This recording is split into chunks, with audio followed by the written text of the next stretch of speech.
play the intro. Because me and J Love. Oh man, Lucas just showed up, man, with the old school Tampa Bay. Shout out to Warren Sapp, man. Go. Oh, what's up? What's going on? You got the legend. Nothing, man. Sitting at the house, this clown, the nut hit me and told me y'all was in here. I said, let me get in here and see what's popping. What's going on, man? Man, Trying to find a way to live between heaven and earth without touching dirt what anywhere. box you had that shirt in, Sapp? What? What box you had that shirt in? I ain't seen them colors in a long time. No, they do it. They just don't wear them. The greatest uniform, dog. They actually got a shirt. They actually got a shirt like this with me and Brooks on it in the old Tecmo Bowl look. It's kind of crazy. Yeah. I like that one. Yeah, I got to get that one out the stadium. I saw that one in the stadium last week. I was like, I got to get that one. The greatest uniform ever. No, the ugliest uniform ever. Don't do that. No, man. Don't do that. Don't do that. Don't do that. Orange and red. It's orange and dog. Them beautiful. Okay. All right. I'm just gonna see what kind of Florida boy you is. What's his name? Who? That man on the shirt? Peter Pan. Bucko Bruce. Hey, Sapp, why you that's how they used to consider the Bucks. They used to clown us bad, call it Peter Pan. What his name is? Bucko Bruce. Bucko Bruce. I can only imagine his story and where he come from. Hey, Sapp, why you in here? Let me ask you how you feel about these Bucks right now. What y'all got? What y'all talking about? How you feel about the Bucks right now? How you feel about the Bucks right now? You know what? If 44 seconds in Brady's first drive ever at the end of the game to win that thing like that, if that don't get us going, then ain't nothing gonna get us going. Exactly. But we all looked at that like, ain't no way you score a touchdown with 44 seconds. That's almost impossible. Right. Ouch. Listen, a guy like Lamar Jackson, right? He does so much. But why do you think it's never looked at like it should be, or put on the pedestal that it should be? Everybody he's not gonna ever win a Super Bowl. Well, how are we measuring him like that? Talk to us about that. We measured him against 6'4" stooges that used to play the position like Peyton Manning and Joe Montana, who couldn't move, and people who threw the ball and couldn't move. Basically like Brady, that throw the ball and can't move. That's what they're judging him against. They're not judging him against the impact on the game. I would just imagine all week long what it takes to prepare for Lamar Jackson, because he's one of the few quarterbacks that's ever played this game that will make you play 11 on 11. And he can make your 11-man miss. That's what makes him so special. Because that's all it's about in football is a numbers game. 4 strong, 3 weak, 4 strong, 4 weak, whatever it is, overload, trips over there, playing the game. When he was running that ball Sunday with that ball in hand, I looked at it, I said to my old lady, I said, that's a pass. She looked at me, she said, how do you know it? I said, because whenever he running, he coming downhill at your ass. He ain't playing with you. He ain't playing with you at all. He cutting you with a sharp knife, going downhill, cutting and banging and going. When he was running that thing like that, I'm like, my eyes ain't gonna lie to me with him.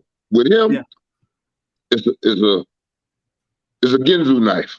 It's cutting everything. You ain't feel like that with Vic? You ain't feel like that with Vic? I played Vic 8 times. No. We knew if we can get him to stop his feet from going straight forward, and they never ran plays like that. They didn't run quarterback counter with him pulling 2 people in front of him.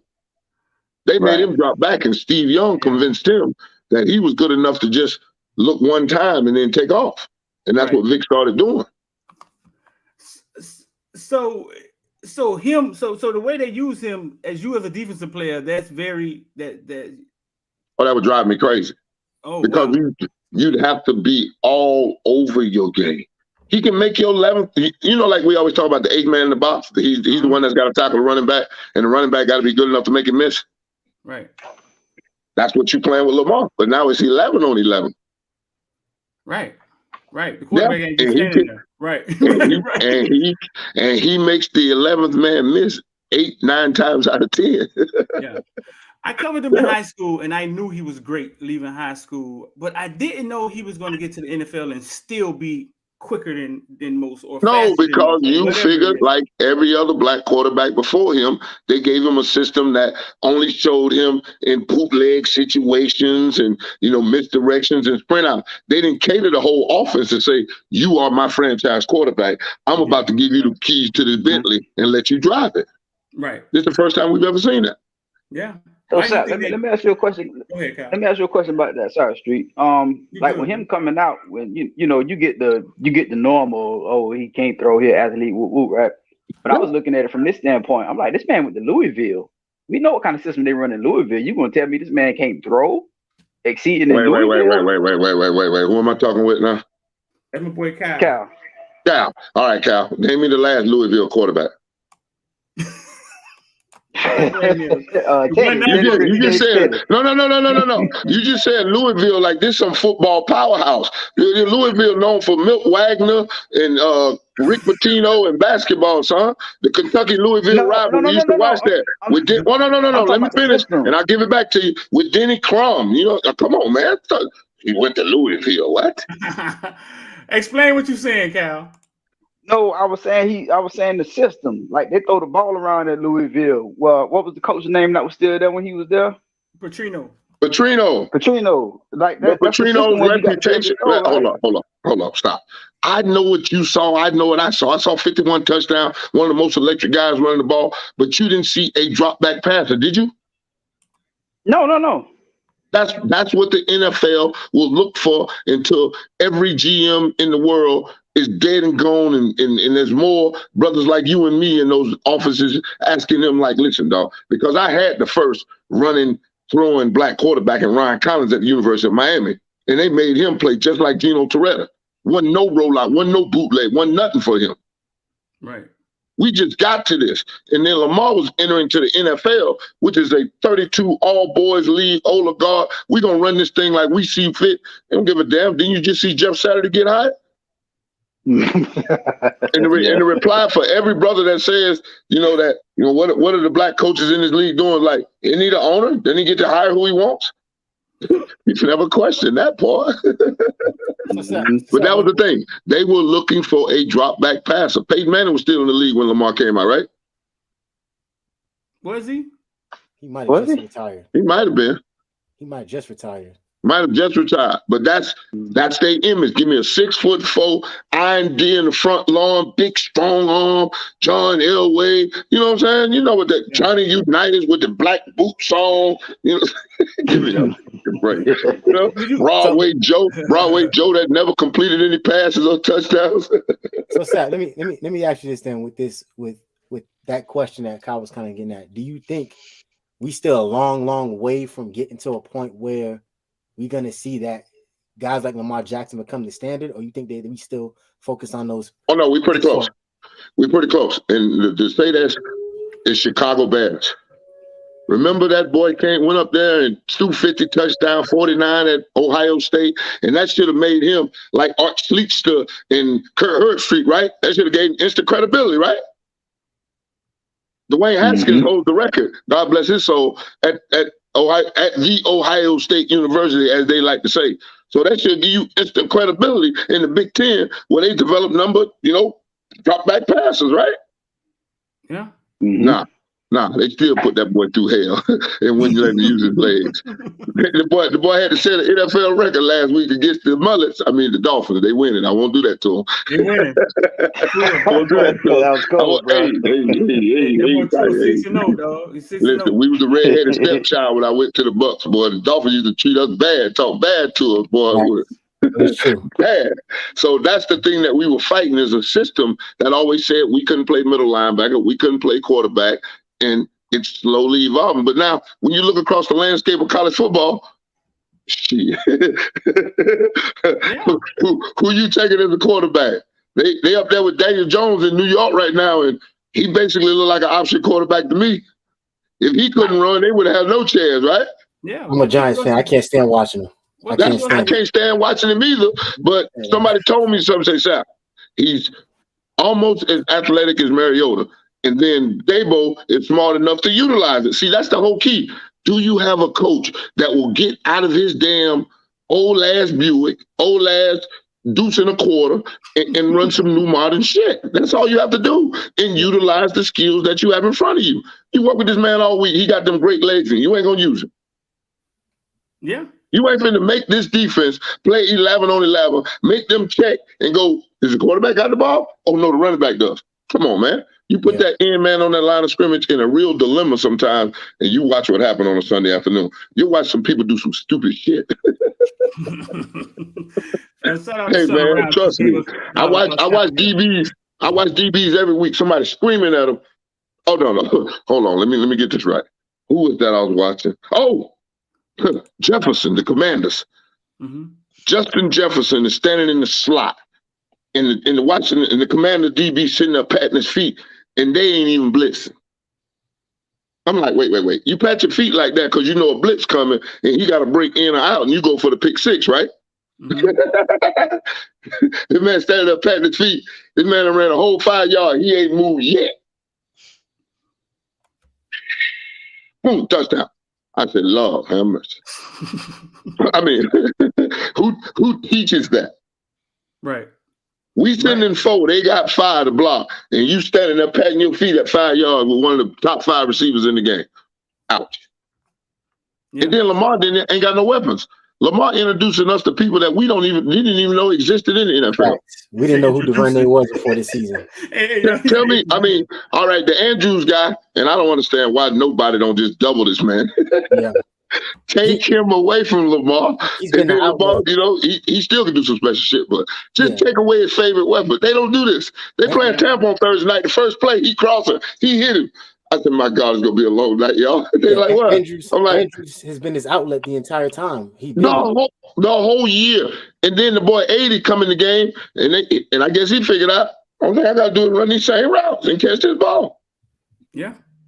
Shout out to Sean Round, man. Say because the GOAT gave 50, I just sent $50. Say the GOAT is in the building. I need an autographed jersey. Hey man, send the autographed jersey over there to Streeter, and I got you, baby. No problem.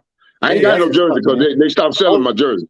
They took my jersey out. Hey man, Footballville, we got you, baby. We got you. I got you. Listen, I saw you at the game the other night, bro, and I saw you walk up to Randy, man, in the middle of his drills before the game. Real love. And then when he stopped the drills, you hugged him and y'all walked down. Talk to us about Randy and love for Randy, bro. Listen, man, I was very fortunate, or maybe some would say unfortunate, to have 5 defensive line coaches when I was at the University of Miami in my 4 years. And Randy was one of them. And Randy taught me the intricate parts of the game of watching film and being able to take what you watch in the film and apply it to the football game. I'll give you a prime example. We playing Georgia Southern, the first game of the year, my junior year, well, my last year at UM. And the running backs in there, you know, they got that flex option and all of this here. But Randy came to me and say, you ever notice anything about the quarterback? I'm like, he likes to throw the ball, coach. I mean, they do throw it. He's like, well, somebody have been paying attention. Now I got something really for you. And he had the running back in the backfield. He called him. He said, "What?" He said, "You see that running back in the backfield? Can you see him from your stand?" I said, "Yeah, if we're in the game, I can see him." He said, "Where's his hands at?" I said, "His hands on his knees." He skipped to the next play and said, "Where's his hands at?" I said, "Ooh, his hands on his thigh pass." He said, "Guess which one passed?" I said, "The one on his thigh pass." He said, "You brighter than I thought." I said, well, my brothers were running backs, and they always taught me, any running back that they got his hands on his knee, he ain't ready to go forward. You know, because you're sitting up there in that high stand, you hide the Georgia Pine, but you get lit up. You get lit up as a running back. So just that little tip right there. Before the first quarter, I had, I think, four tackles, 2 sacks. Yeah. I was out of there. Yeah. Yeah, I left the game in like the second quarter. Georgia Southern, I'm gone. Them pants you had on, bro. Boys. Was them pants custom made that you had on, bro? Which one? Oh, no, that's loudmouth. That's loudmouth. That's my golf attire. That's my golf attire, dog. You ain't never played golf with me, see. I look the part. I'm gonna look beautiful, but my ball might not go like my outfit beautifully, but we gonna be hitting it. No, I had my Argyle pants on Saturday. Nah, them things will fly, man. Go ahead, man. Hey, Sapp, I was gonna ask you what you think about I don't know if this is a sensitive topic for you right now, but the D tackle play right now between Leonard Taylor and Jackson. What do you see in them guys, and how do you feel? You know what? I've always believed it's not the X's and O's, it's the Willis and Joes, but it's the preparation in which you put into it. And I've been to UM and I've been to the practice, and I don't see the work being put in. I don't see the drill work. I don't see the drill work to actually go rush the passer. I don't see the drill work to actually, coordinate games and do the different things you have to do to attack a quarterback. That's why we part the Red Sea and they run quarterback draw on us. The most dangerous play against the University of Miami is quarterback damn draw. You got to be kidding me. That drives me crazy when I watch a quarterback run through the middle of our defense like that. And that's coaching more than it is the players, because you have to teach protections in order for you to be able to balance and have rush integrity on your lanes. And I know that's on coaching because I didn't have rush integrity. I wasn't taught that at UM. Right. No, we just played, hey, you better go get him. But we have some people that can go get him. So it's a difference when you have the ability to go get him, and when you don't, you have to coordinate this thing. You have to choreograph. You have to work as a pack, as a unit. Got a lot of text messages, man, and a lot of talk about them running that counter, right, and how Miami was lined up. Listen, hey, I watched the good, the bad, and the ugly. He called it the same side counter. No, that's just called, I'm looking over here and seeing they outflanked. They ain't got enough to defend it. So shout out to man. Jesus Christ. Yeah, what's supposed to happen there? Like you, Coach Dunn, former high school coach, legend down here, he was talking about it. A couple other Kane legends was talking about it. I'm walking around the stadium, and you put me in the stand. Hey, Street, first play of the game, we outflanked. We outflanked, dog. This dog, for some reason. All right, I got a perfect one for you. It's like the Virginia game with the left-handed quarterback. They got him looking like the white Mike Vick. I'm like, Lord have mercy. We ain't seen off on film that he likes to run. It's like we hadn't even, like we hadn't checked him off. I couldn't believe that, man. It's like the preparation leading up to the game ain't correlating to on the field. Right. And that's hard for me to understand. If you working on your opponent all week long, how can these kids line up like that? It has to be being taught. And it's all right, because if you look at it, just like I can look at it, I'm like, we outflanked. Right. We were never outflanked. We're going to get in a 9, a 3, a 1, and a 5. And if another guy come over, we're going to get over it. And if they make it over, we're going to move down the man. We're going to line up on the guard. We're going to line up on the tackle. We're going to line up on the double end. You got to. You have to protect the edge of your defense. And for some reason, we nonchalantly just went through the whole game not doing it over and over and over again. And they took advantage of it. Right. I mean, tip you at the Florida State. Shit, they were like, why we got to throw it? We finna give a bunch of different formations, but we run the same thing. It's hard for me to believe that if you could see it from the front row, if Dunn could see it from 300, they looking at it on film, they could see it. So it has to be a philosophy, right? They watched it all week. That's what I'm telling you. It ain't the kids. When it's all week long and it happening on a Saturday, so what was your plan on Monday? Right. What was your plan on Tuesday? Right. What was your plan on Wednesday? Right. What was your plan Thursday? Them work days. Them work days. You don't play the Saturday night. No, you're right. They did. I just want to know. I just want to know. And Florida State ain't that complicated, because they're in a point where they trying to figure out where they going with their players and what they do best and how we gonna go about, trying to attack a championship or get to a position where we can get to a bowl game or whatever they're going for. But right now, we talking about, I don't see another win on the schedule. It's Sapp, you see that after watching that. Go ahead. Sapp, Sapp, do you see that from game to game? Like, I feel like it seems like everybody else, the other teams come in prepared for what we finna do. It's like we ain't never prepared for nobody else. It's like Murfreesboro. MTSU came in this thing, and you could see the look on their coach's face when he couldn't wait to get in front of that microphone and send the word out to the world that UM is for the taking. They ain't won another game since they beat us. but boy, he sent out the call to all the world, boy. Mario lived down there. It's cake. Don't get sick eating all that cake they gonna be serving you at UM. That's a shame, man. We score 3 points. We play our game and score 3 points like we Draymond Green. What's going on? Man. We didn't score a touchdown in what, 10 plus quarters? 9 or 10. 10 plus quarters. 3 points was the lowest points scored since 1997. 97, yeah, when Ray them after Ray left, D Stark them got straight 47-3 or something like that, wasn't it? Yeah. Yeah, in the OB. Ooh. It was ooh.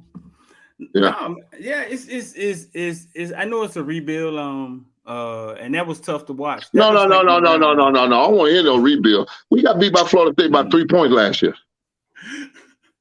We got beat by 3 points. Am I lying? And we was in dope. And they was 4-6 last year when we went in there. Hey, I understand, but that it ain't that many different players, is it? Rambo not here. Who? Rambo, the leading receiver. Oh, okay. Thank you. like we can talk. All right, here's the thing that's most disturbing for me. We line up backed up on the 2-yard line in the shadow of our own goalpost, and we put the young African American quarterback in the game, and we know we ain't finna do nothing but run the ball with him. I'm like, if we don't go play action and go over the top and back them up off us, if they blitz us, that's a guaranteed safety because this young man's gonna play out the whole fake. Because that's what you got to do, play out the whole fake. The coach gonna be on you, right? Right. Oh my God! Didn't gain a yard on the first play. Line back up in the same formation again. I'm right there like, oh God, Randy gonna blitz this time. But I understand his philosophy. I'm up 21-3. There's no reason to put myself and give them a chance to come out of this and make it 21-10 with a one-on-one, 50-50 ball. If we'll even throw one of them. I haven't seen a 50-50 ball we've thrown all year long. I haven't. Let me know if you saw one. We'll talk about it. But then we gained maybe a yard on that play after he do almost a Houdini act to get out from the safety. And then we trotted your boy Garcia out there. I remember looking at it and I said, boy, if they throw this interception, I'm out of here. Because I know that's why you putting him in the game to throw it. Right. But this should be a very, very safe pass. If nothing else, a screen. And hope Florida State run up the field and we dump it and somebody trip on the grass and we get a first down or something. No. And this man had thrown what? One other pass at that point? No. Daddy, I think that was his first pass, wasn't it? First or second, because he only threw 2. He only threw 2, one to us and one to them. Hey, when they tried him out there, Sapp looked at me and said, oh, we know what he finna do. I mean, come on, dog. Give me a break, man. Come on, man. It was too easy, dog. It's like we playing Uno and they pushing out 5 cards and they busting spades. You know what I'm saying? Like what? Come on, man. We got no trump card. We got nothing to cut. We got nothing to do. I mean, packed house and gave the fans nothing to cheer about all night long. Could all this be because I remember during the spring we was like on offense they real vanilla. It's like they're not installing or doing what they're gonna do during the season. No, do you think that's coming back to bite us? We did install what we were gonna do: run, play action pass like every other Big Ten team does, because that's what we have as a Big Ten offensive coordinator. I mean, we had high hopes for Gaddis when he came out here. Maybe you get some faster people, some better athletes around you. You got some plays down in there. You know what I'm saying? The brother got a little ingenuity in it. No. Shout out to John Talib with the $10, man. He say the GOAT D tackle in the building. Appreciate Streeter for getting him on the show with that Tampa Bay shirt on. Salute, baby. Yeah. You got some stuff coming up here. You about to drop soon, right? You just in New York now. You got a show. You about to a documentary. We just dropped the 15-minute documentary, Life with CTE, a Warren Sapp story, and I got my man Najee Davenport in there talking about race Norman and all the good stuff. We just trying to get the word out to brothers and sisters that say it's about cumulative hits of about 19, 20 years in football that'll get you to this point where we've studied 111 brains and 110 of them had CTE. So if you think you're the exception to the rule, then let me know. But we just passing out this information so we can get it to parents.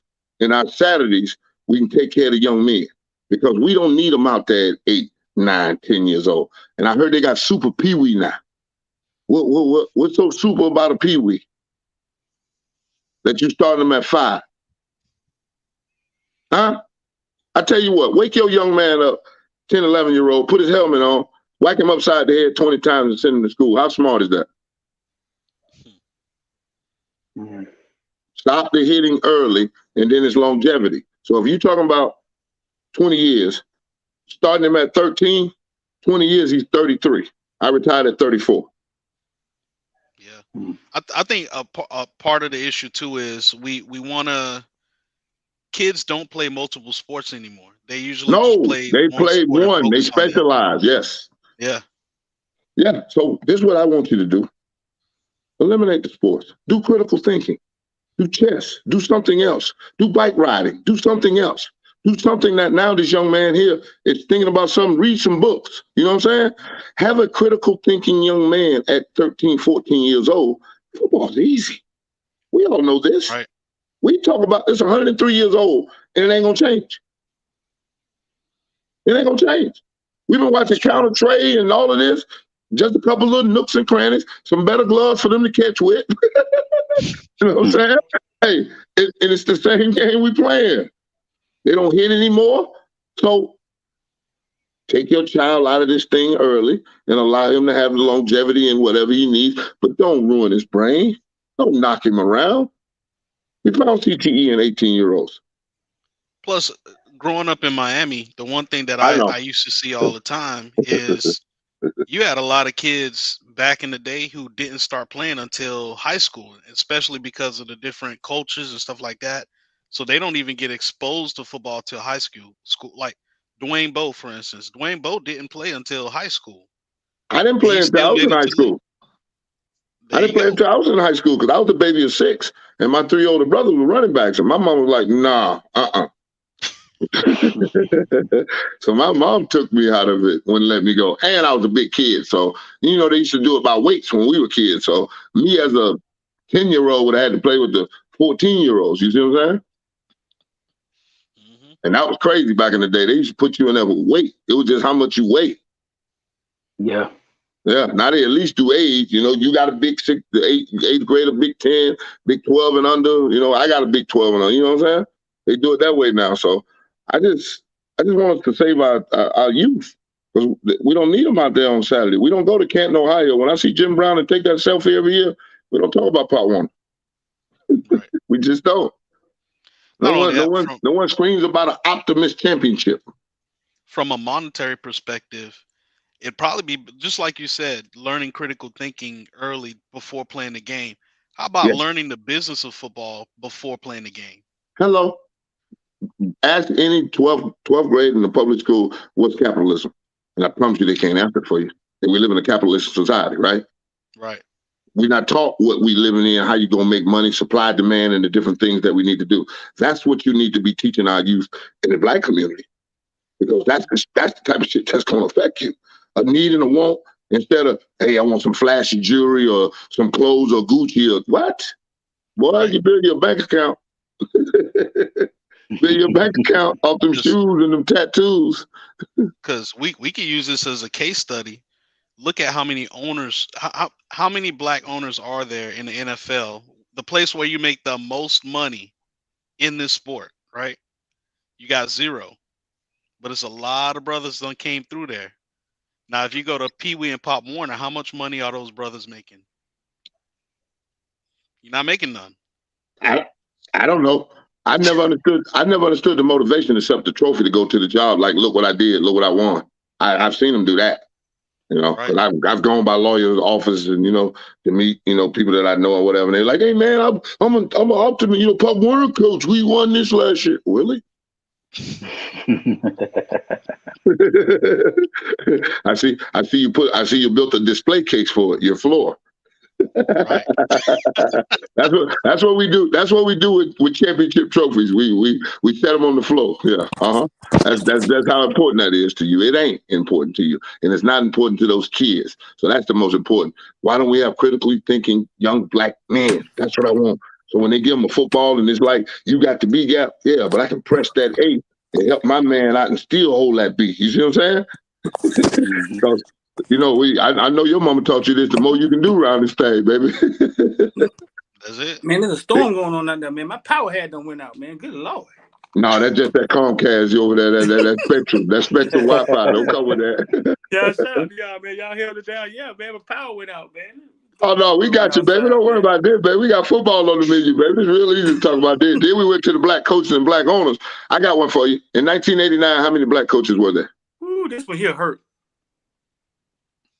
I'm going to get 0. 3. 3. How many now? 3. Three. And Sapp, was it? Rooney rule.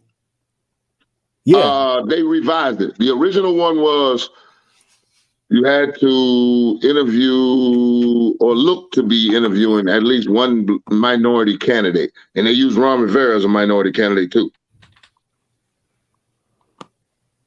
So basically anybody that wasn't white. Exactly. Is it? I struggle with this. Is it just people hiring people who they relate to, or no? People don't think we smart? It's people hiring people who the people they hired relate to. Explain. All right. When I hire my general manager or my scouting department or my COO or CFO or whatever, and then I get into this process of hiring it, it's not like I'm finna go get an outside consulting place. I'm gonna listen to, the powers to be in the little back rooms. And we ain't in none of them little back rooms. No, we're not in the back rooms. No, we're not. So the names that get recycled and more recycled, and like, I don't know where the hell Nathaniel Hackett came from. I know who Paul Hackett is because I'm an NFL fan and I used to be a player. That name rings a bell, but where did Nathaniel Hackett come from? We've watched the Bill Belichick disciples, except for the player in Vrabel, leave there and do shit everywhere they go. It don't matter if it's Houston, Denver. Now your boy Josh McDaniels done got recycled up again and got out to Oakland and then pulled a linchpin on my other franchise. Lord have mercy, done blowed up everything. No one wants to be a New England Patriot when you're not in New England. Somebody needs to explain that to them. When you leave New England, you got to leave Bill Belichick and whatever he was doing, except cheating and film study and situational football. I'll give him that. He's good at that now. He good at cheating, film study, and situational football. No problem. I got it. Yeah, he gonna find a way to get your film.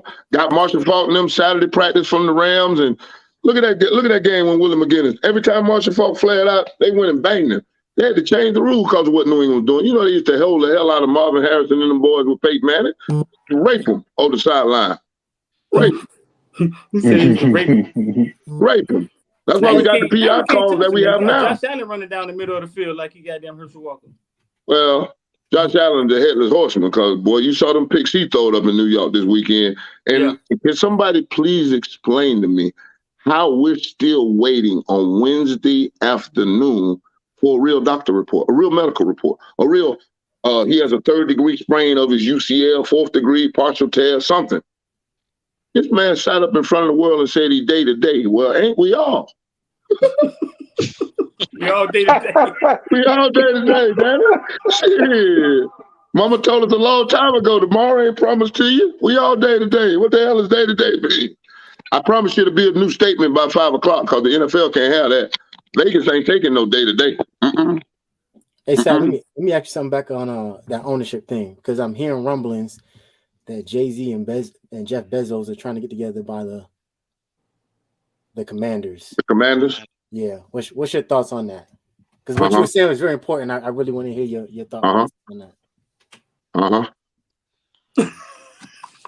There's no such thing as 50-50 in any business, right? Absolutely. Right.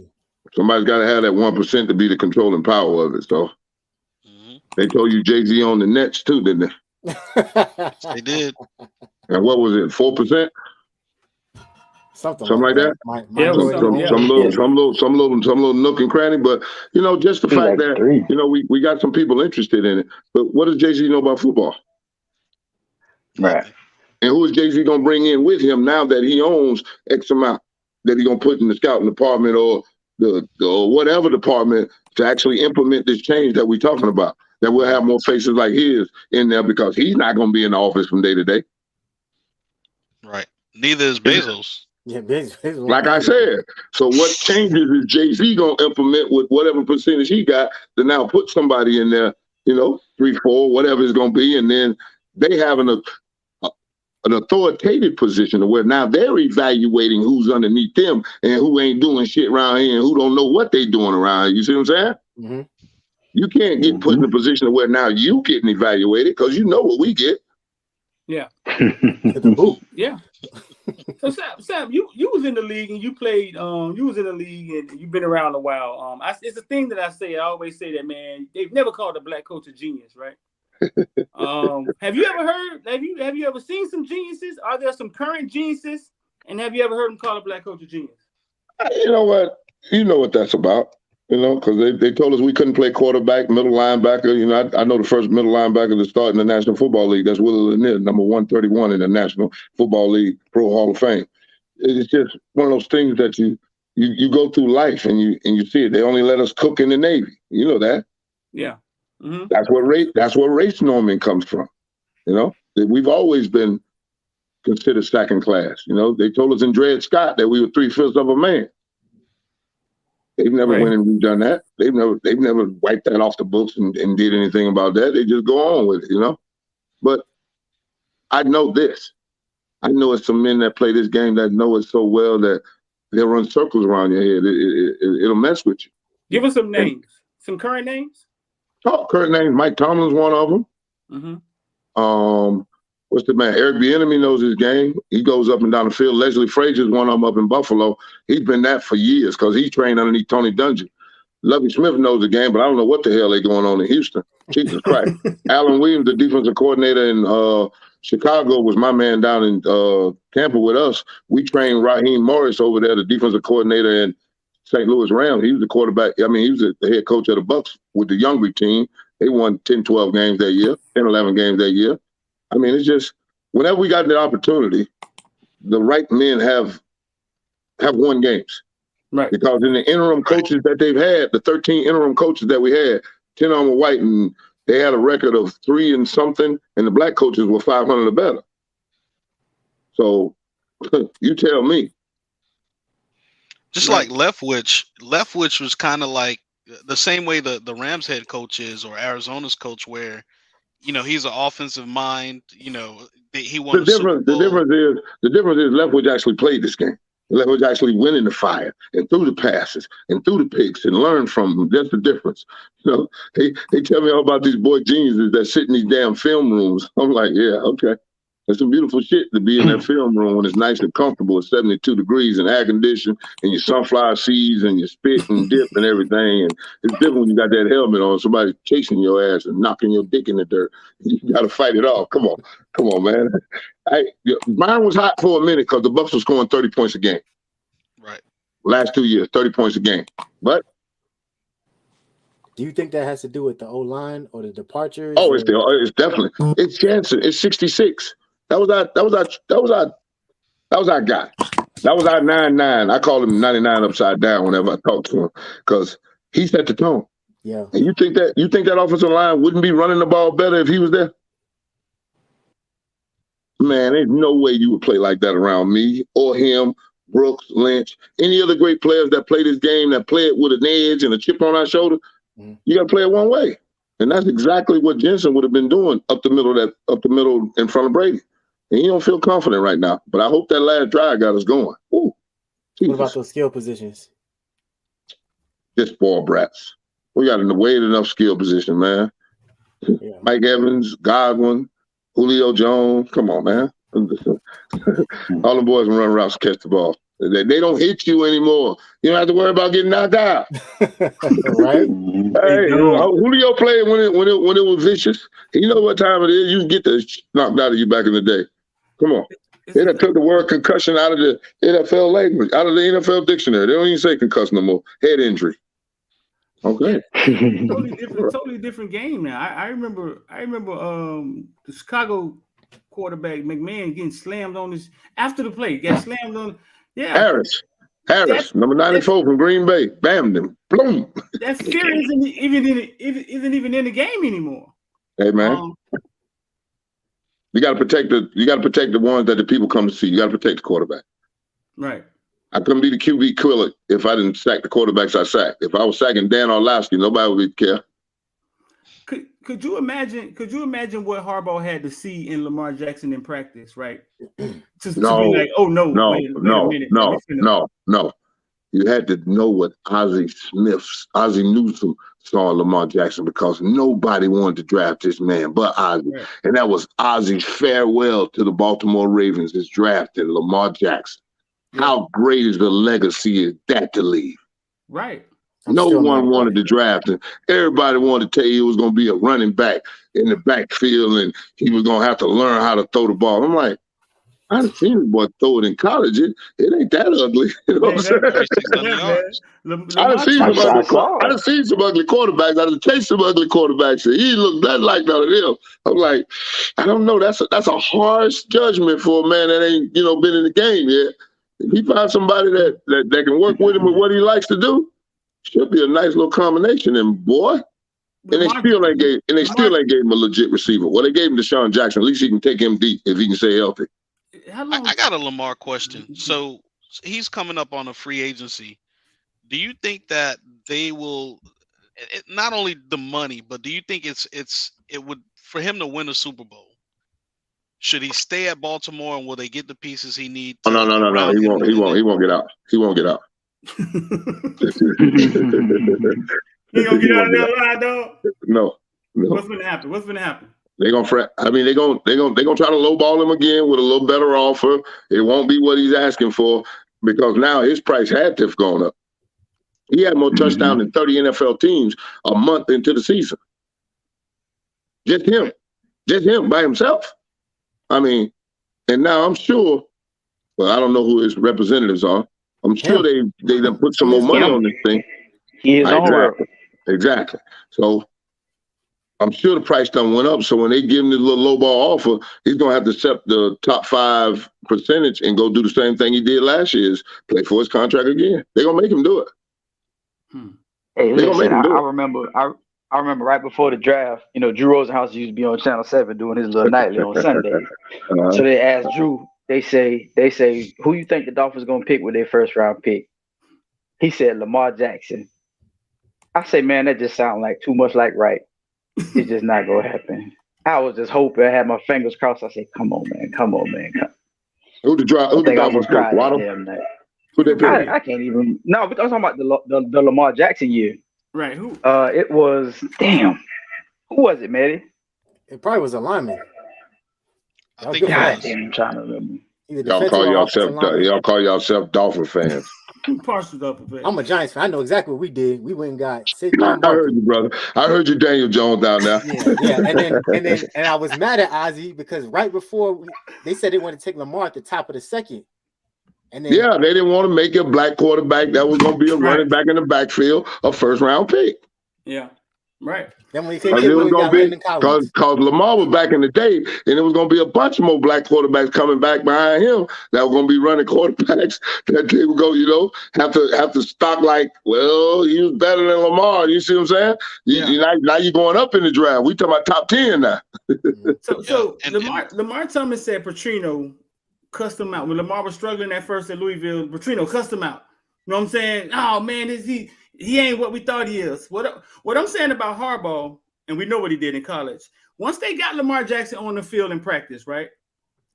He had to look at it and be like, "Oh, this is a weapon. We got to get behind him."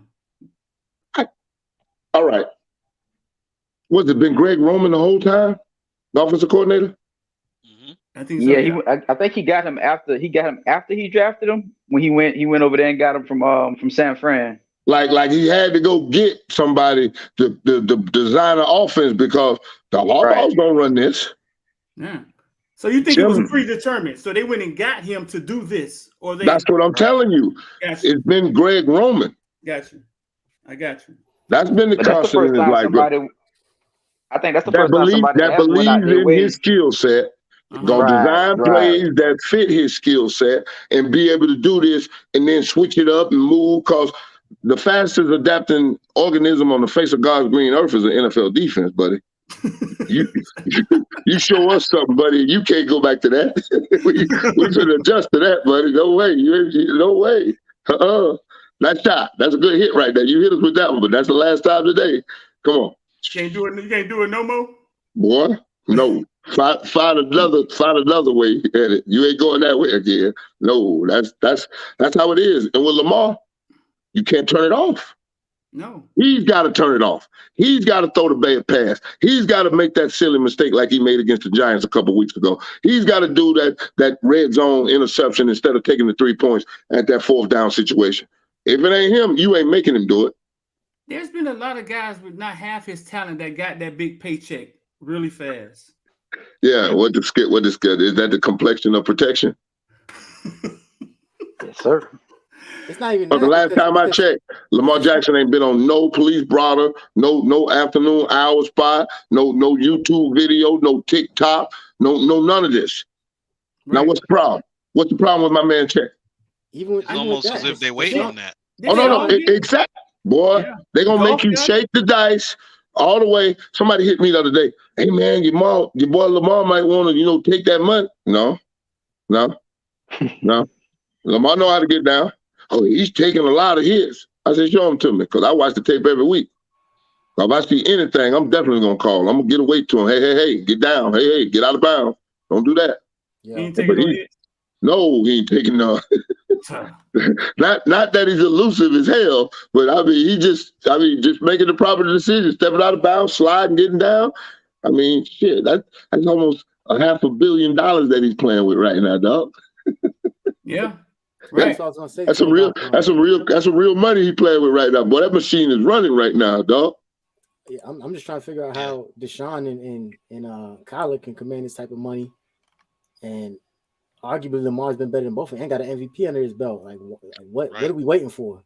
25 and under with an MVP. Crazy, right? What are you waiting for? Crazy. I'm gonna say it like this though, Mehdi. The reason Deshaun got his money though, A, Cleveland's kind of a desperate franchise, but 2, he's more of a no, don't give me that shit. No. Not 130. No. 130 million guaranteed. And I know you got 66 women that they say you done touched on them and all. What? What I miss? What I miss? What I miss? You ain't. I ain't saying that's right. I ain't saying that's right at all. But we're not talking about right or wrong. You as that franchise, this is where you going? Mm-hmm. Not the squeaky clean 25 and under MVP that you can get 300 yards of magnificent offense, and it ain't but 100 and something throwing it. Are you kidding? Man, you crazy, boy. Stop it. Stop it.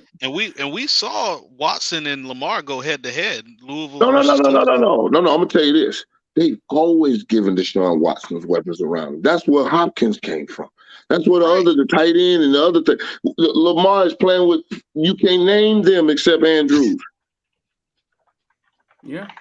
Look at this. They had 2 good tight ends and gave one away. That's what I'm telling you. And then got the one that we used to have in Tampa from Buffalo that they cut down there, O.J. Howard. He leading the Ravens in passing, rushing, touchdowns, and interceptions. Man can't get his money. No. They're gonna make us jump through hoops now. Don't ever be surprised. Don't ever be shocked by what they ask you to do. But only bet on 2 things: sure things and your abilities. Because the only thing you can be sure of is your abilities. And I like what Lamar's doing. I've been there. The Bucks tried to give me what was it? 18 million, 15 million, 18 million. I'm like, nah, we got a TV deal coming up. I'm gonna get Drew like, man, it's good money, man. I said, well, listen, you the employee here at Warren Sapp Incorporated. I'm gonna take you back to the airport and send you back to Miami, and we'll holler at you. Agent, Drew? Yeah, you work here. I write you a check at the end of the year. That's somebody trying to get across to all these kids, buddy. They work at your corporation, buddy. You write them a check at the end of the year. You give out orders. You don't take no orders from no agent. You kidding me? So I drove Rosenhaus to the airport, slammed on brakes. Get out. Drove on. He barely got out the car. Like that with the start? Chat, was you like I'm finna go to work on it. Hey, you know what I told him? I said, I'm finna give you a Pro Bowl defensive tackle to go in there and negotiate with. How about that?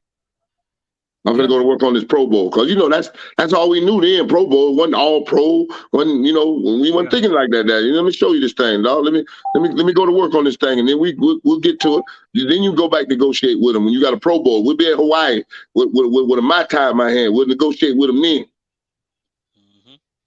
Go ahead, Kyle. You had a question? Nah, I just want to know, was you always like that with your agent, or did it take time for you to like grow and be like, man, hold on, wait a minute, you work for me, Yeah, bro? he was like that from the go, Cal. Buddy. I got very well tutored by Mike Barrow and Jesse Armstead, Darren Smith, and Ryan McNeil, and Darren Williams, and Leon Searcy. Those were all the first round picks or high draft picks or All Americans that I played with up to that point that went through their agents and everything. And they all talked to me about it. It was Ryan McNeil. Ryan McNeil, like, that's your corporation, boy. It's your job. You write them a check at the end of the year. And I'm like, well, you ain't never lied. That's exactly what we need to be still doing at the University of Miami. That's it. Right. You said it so eloquently. If Jalen Phillips and Greg Rousseau ain't back there doing that, you need to get on their ass, because that's exactly what's supposed to be happening. I think there's not enough of our guys who understand that. Some of these guys who've bolted for the NFL, or at least try to bolt for the NFL, you can tell that we always say, oh, they got bad advice. Yeah, it's because the alumni and the guys who've done it at a better level is not coming back and telling them, like, hey, I don't think you should. No, you know maybe that y'all are. is. Maybe y'all are. That's the uncle that been in jail for the last 15 years, and now he come out with more sense than goddamn Confucius, and now he got all the answers. That's what the hell going on, and they got him running it. They got him running it. That's the problem. And the agent done figured it out. The only thing I got to do is peel him off and set him straight, and everything will fall right where I need it to. Shouldn't be that way, man. Don't take that young man's corporation and infiltrate it like that. Don't do him like that. Don't infiltrate it. Let that young man, get that young man an honest opinion of where he at, and then get the people that make the decision, because it wouldn't be nothing for me to call Gil Bryant and say, what's the report on this kid right here, man? What y'all got? Right. What's the report they got on this kid right here? You know, Jeff Darlington, you know, Adam Schefter, you know, whatever, which one of these guys I've ever worked with. You know, what's the report they say on it? Give me the word on it. And then you get word, and then you evaluate where you at as a young man. I remember after my redshirt sophomore year, I had me 6 sacks, 6.5, I think. I came back that spring, you know, hungry, foaming at the mouth. I'm ready to get this thing, you know? And they looked at me and said, we thought you might have went to the draft. The what? Oh, man, they were projecting you as a third-round pick. I said, who in the hell want to be a third-round pick? Who in the hell dreams of that? Yeah. Who the hell go to sleep at night and say I would be the third round pick? What number is that? 90-something plus? 96 plus? 97? We don't know. I want to be the 108th pick. Nobody ain't saying that, man. Make me one-on-one, dog. I'm good. Nobody ain't saying that. Hey, Sapp, so let me ask you this 2-part question. With that being said, do you appreciate Highsmith's perspective in the building, being that he came from the NFL? And secondly, do you see yourself kind of being in that building, kind of helping provide that perspective as well?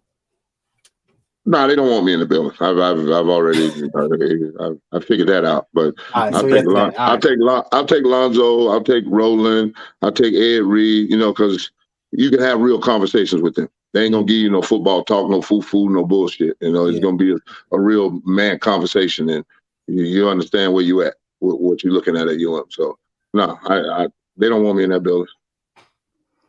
Why you think they don't want you in the building, bro? I'm one of them ones that ain't no bending in this. We either gonna play to a standard or we bend into their will. And which one is that? Yeah. I look these kids in the face with their NIL or whatever money they got and tell them, boy, they giving out $100 million in the National Football League, huh? Right. This college money gonna be over in 4 years, and then what you gonna do? Right. What you gonna do then? Yeah. I hope you're saving it. Yeah. Because your odds are better going pro in something other than what I did for a living. Your odds are better being a brain surgeon. So I'm hoping you got your degree and got everything lined up and went to class and met some of these little Jeff Bezos or the next, you know, Tim Cook or whoever the hell that's going to build the next metaverse or whatever the hell going on. I hope you got your people skills on when you was on that campus. Yeah. Would you do anything different, like coming from college, going to the pros, like? Yeah, I'd get my degree before I left. I wouldn't be lazy and, you know, Not it just follow the syllabus enough to major in eligibility. I wouldn't do that. Why would you have got your degree? Most people look at it and say Warren Sapp made a lot of money. He fine. He can still make a lot of money. Yeah. But right now, I want to do something else, and that one little piece of paper is hindering me from doing it right now. So that's why. Because hindsight is 20/20, my brother. If you don't learn nothing else when you almost get 50 years old, you got to change something about what you did last time. I wouldn't change nothing about the way I played it or anything like that, but I'd definitely go to class and get my degree. I'd make sure, because they was giving it away. Only thing I had to do was just go meet them halfway.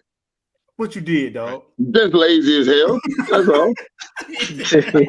I put all my effort into a Saturday afternoon. I wasn't putting it into Monday afternoon and Wednesday afternoons. I was waiting on game day, buddy. It was on. Hey, man, I had a prime opportunity to take my mom off a dirt road with no air conditioning, no cable television. Ooh. And my mama had never had a new car in her life. This is the 90s, right? Yeah. Man. Damn. Hold on. Listen. Not everybody live in a city where the city bus come right in front of your house and it'll take you anywhere you want to go, grocery shopping, to the mall, and wherever you want to go. Nah, they don't have it like that in the country in Apopka and Plymouth, buddy. Right. City bus didn't even come to mind. Pizza Man didn't even come. Bus, where my folks from, they still ain't got no city bus. Where you from? I said, where my folks from? They're from Georgia, Eastman, Georgia. They ain't got no city bus. Now you know. But you sitting there talking this Miami talk because y'all in the city, in this concrete jungle. Fine, that's cool. But I had a chance to retire my mama, and I was going for it, buddy. And I knew the grades didn't come out until after the Orange Bowl. Shit, I'm gone. Was it a big adjustment once you got to Miami? You saw Uncle Luke and Miami Nights, and like, what was the? That wasn't afforded to me my first year there. No, you don't learn it. You don't learn about that like that. They indoctrinate you real slow back when we was in there. You knew about Rolex because that was on your recruiting visit, but you didn't know where it was. Because you were so drunk when you was in the car riding, you just all of a sudden looked up and the lights was there. You're like, okay, we here. You know, you're in a whirlwind when you're on a recruiting visit, dog. And then it's on you and your roommates. It's what you and your roommate. And then I had Ryan Collins, Alan Simonette, and God bless his soul, Robert Wooders. And then we got Rohan next year with us. So, you know, it was what we wanted to do. And we wasn't throwing away no money. We didn't give us $63 on the weekend. Oh, they getting bread now, Sapp. I know what I'm telling you. You got $63 a weekend when you were redshirted, and then when you were playing, you got $32 because you got to travel and you got meals. So they didn't have to feed you but one day, and that was Sunday. So you got $32. Yeah, they getting money now. You know minimum wage. You know what minimum wage was in 1991? $4.25. $3.35. God damn, that was close. That's what I'm trying to tell you, dog. It's only $7.25 now, and we in 2022. Facts, which I still don't understand. That's 30 years, and it ain't doubled from $4.25. Yeah, that's crazy. Hey, that was mine, $3.35, buddy. I got a question real quick. So despite the NIL, because everybody getting an NIL, but the one thing that I see is that you do have teams that utilize the NIL to get top players or whatever the case may be. But there's still some teams who know how to recruit those guys that try to get it out the mud, like your Kansas States of the world, right? Your TCUs of the world. Like, what is the fine balance you got to have now in college football? Because you're gonna always have those blue chip guys, but I feel like you need some dogs on your team that really want to get after it too. Because we seeing teams out there who don't have high profile guys, and they're in the top 25. I didn't know being in the top 25 is what you were looking for. I thought this was getting to the playoffs, right? Yeah, absolutely. All right. TCU is a top 14 right now. I understand. You expect TCU to be there in another month? I mean, no. I like your silence. Leave it like that. We'll wait. You know, big game this week in Austin. Big game this week in Austin, and the numbers are reversed. Normally Texas got the 4 and TCU got the 18. We about to find out. But I do know this. Lane Kiffin is up there in Ole Miss, and what he told his recruiting people was this: I'm not going to ask you to recruit with Alabama, to compete with Alabama and Clemson and Texas with these 5-star recruits. I want you to look at their roster and find that 5-star recruit that's sitting at the bottom of that roster and ain't touched the ball. There's a lot of ways to go find you a dog. You just got to be able to pick the talent. Can you pick the talent for what you're running and then go out there and put it on the football field? Right. I just watched Lane Kiffin grab 24 of them. 24 out of the portal. Yeah. Yeah. It's a lot of them out there. It's like a puppy. Yeah, because they so spoiled. They so spoiled, and you done told them that they the next best thing since Betty White, because you know Betty White is older than sliced bread, right? Mama went to high school with her. Betty White is older than sliced bread, so that's why I said instead of sliced bread. God bless her soul. That's one of the go-to girls. So that's how I always say it to them. Dog, go to these kids, tell them, here's my system. I got a spot for you. And then like they're getting the money back that they gave them for getting them, because that's the thing. You paid me, I went there. You didn't pay me, now I'm leaving, right? Right. Yeah. Hello. Hello. That's the game. That's the game. That's the game that's being played. And there's only 11 spots on every offense. Right. And 119 D1 schools? Shit. You better keep that relationship with that crazy uncle that just got out of jail, because he'll definitely pull him out of there.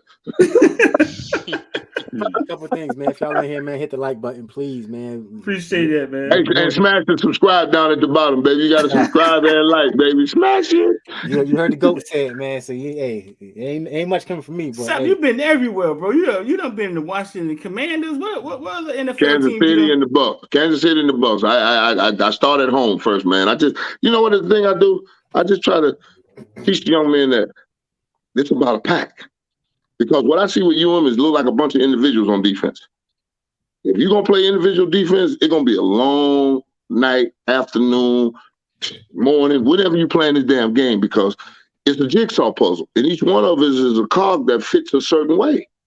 And if you ain't fitting this thing the right way, I was watching The Good, the Bad, and the Ugly. I like that guy. I like Coach Hayes. He does a good job, and he boxing and I like. It's a little funny, and the plays he picked even better, because I'm like, boy, I know it's some worse shit than this, And I mentioned that. I mentioned that a couple weeks ago about solo tackles versus assisted tackles, and when we don't played swarm. Virginia, We don't swarm and punish. We don't swarm and punish because the swarm and punish, you got to direct the ball. Right. I got to know where this ball's going, because now I done turned it back and then I spilled it. Now I know exactly where I fit. It's like we reaching and grabbing for, oh Lord, which way is he gonna go this time? And then how many times you done seen a pack and then the running back come out the pack? Because ain't nobody grabbing, ain't nobody grabbing cloth. This new technique of grabbing a man around the waist and pulling him to you and slinging him down, that's the ugliest tackle I've ever seen in my life. Ugh. And then 9 times out of 10, they land on top of you. So I'm throwing myself on the ground to make him land on top of me? No. Get right up and keep running. What? And then jump up like they done something after they get him off the top of him. Is that a first down? Are you celebrating the first down for the other team? I don't get it. They don't even know when to celebrate. We'll make enough plays, dog. It's crazy to me, boy. Hey, Sapp, my favorite one is when it's second down. They tackle somebody and then they doing this shit.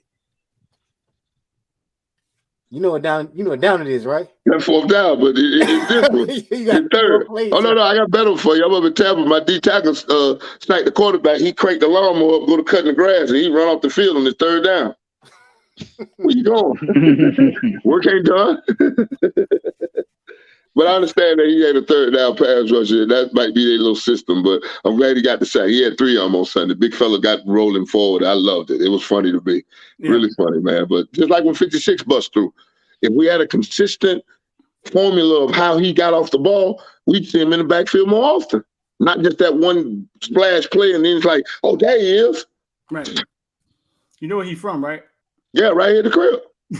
Right.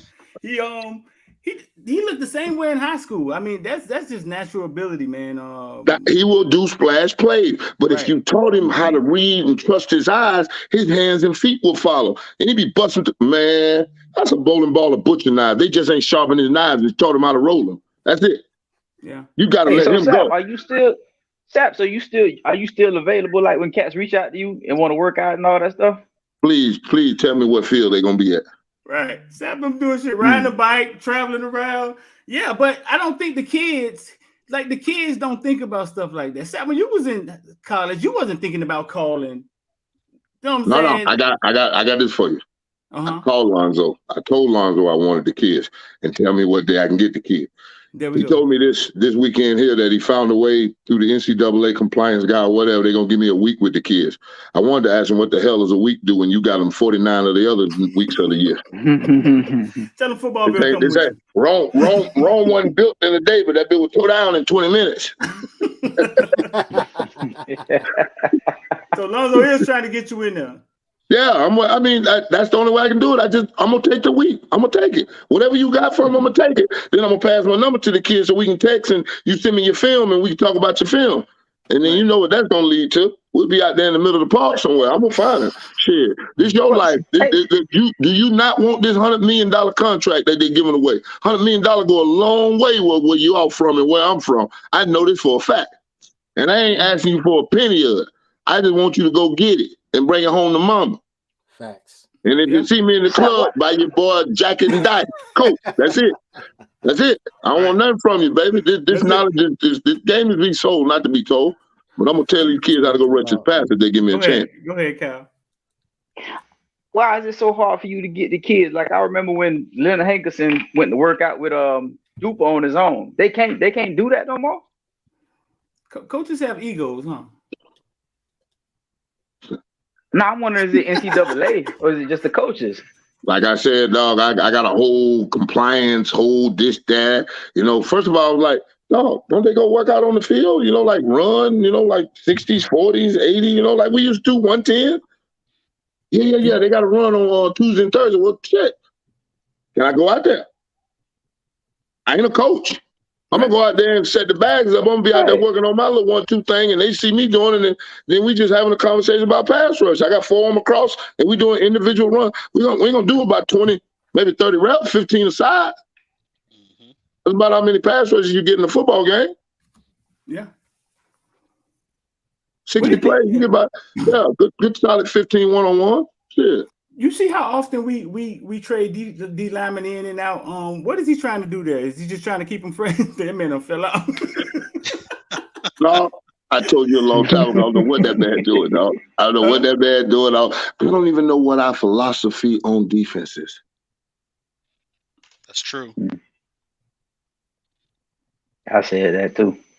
I know it's line up outflank a lot of times during the fucking 4 quarters. We do that more than anything. And we allow quarterback quarterback draw because we have no sense of lane integrity, pass rush, lane integrity, the not letting the quarterback out on the edge, and Jesus Christ. It's year 1, man. They'll get it together, bro. How long it take to get it? But that's week 1 install. That's what I'm talking about. We ain't even got the week 1 install. Maybe we still on the ground shooting our hands at the bag. We ain't got the feet fire and getting there and secure your gap, push, pull, get him off you, separate, don't peek before you defeat. Because I see a lot of that too. Peeking, and then somebody steal on you. Sling this fat ass on the ground, go make the play, man. That Tampa defense is the best system you ever played in? No, that wasn't nice. That's the same thing I played. Tony Dungy. When I first met him in 1996, I was going to his office to find him. He coming to find me. We meet up halfway in the building. Hey, I'm coming. You go. All right. Take me to your office. We go in his office. We sit down. He said, I'm going to let you play like you played at Miami. I said, whoa. I said, do you know what that entails, coach? He said, tell me. I said, well, the way we played at Miami, we trampled the run on our way to the quarterback. He said, I like the way that sound. I got up and walked out of his office. Mm-hmm. We played Canes 2. They just call it Tampa 2. So you played in it before, so it was similar. Oh no, I played like I played at Miami. I built a camp in the backfield, did I not? Yeah.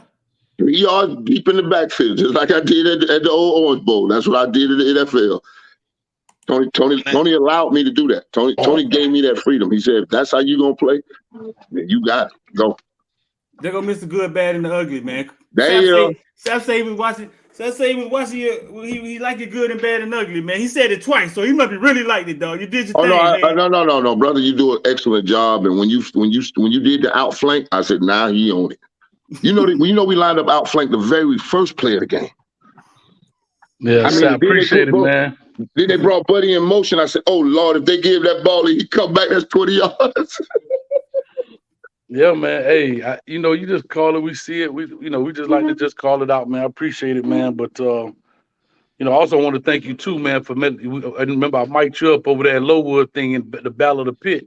Yeah. Oh, that was you. That's right. Yeah. Yeah, you took my slap club real. That's who made that video for me. Yeah. Come on with it. Come on with it, man.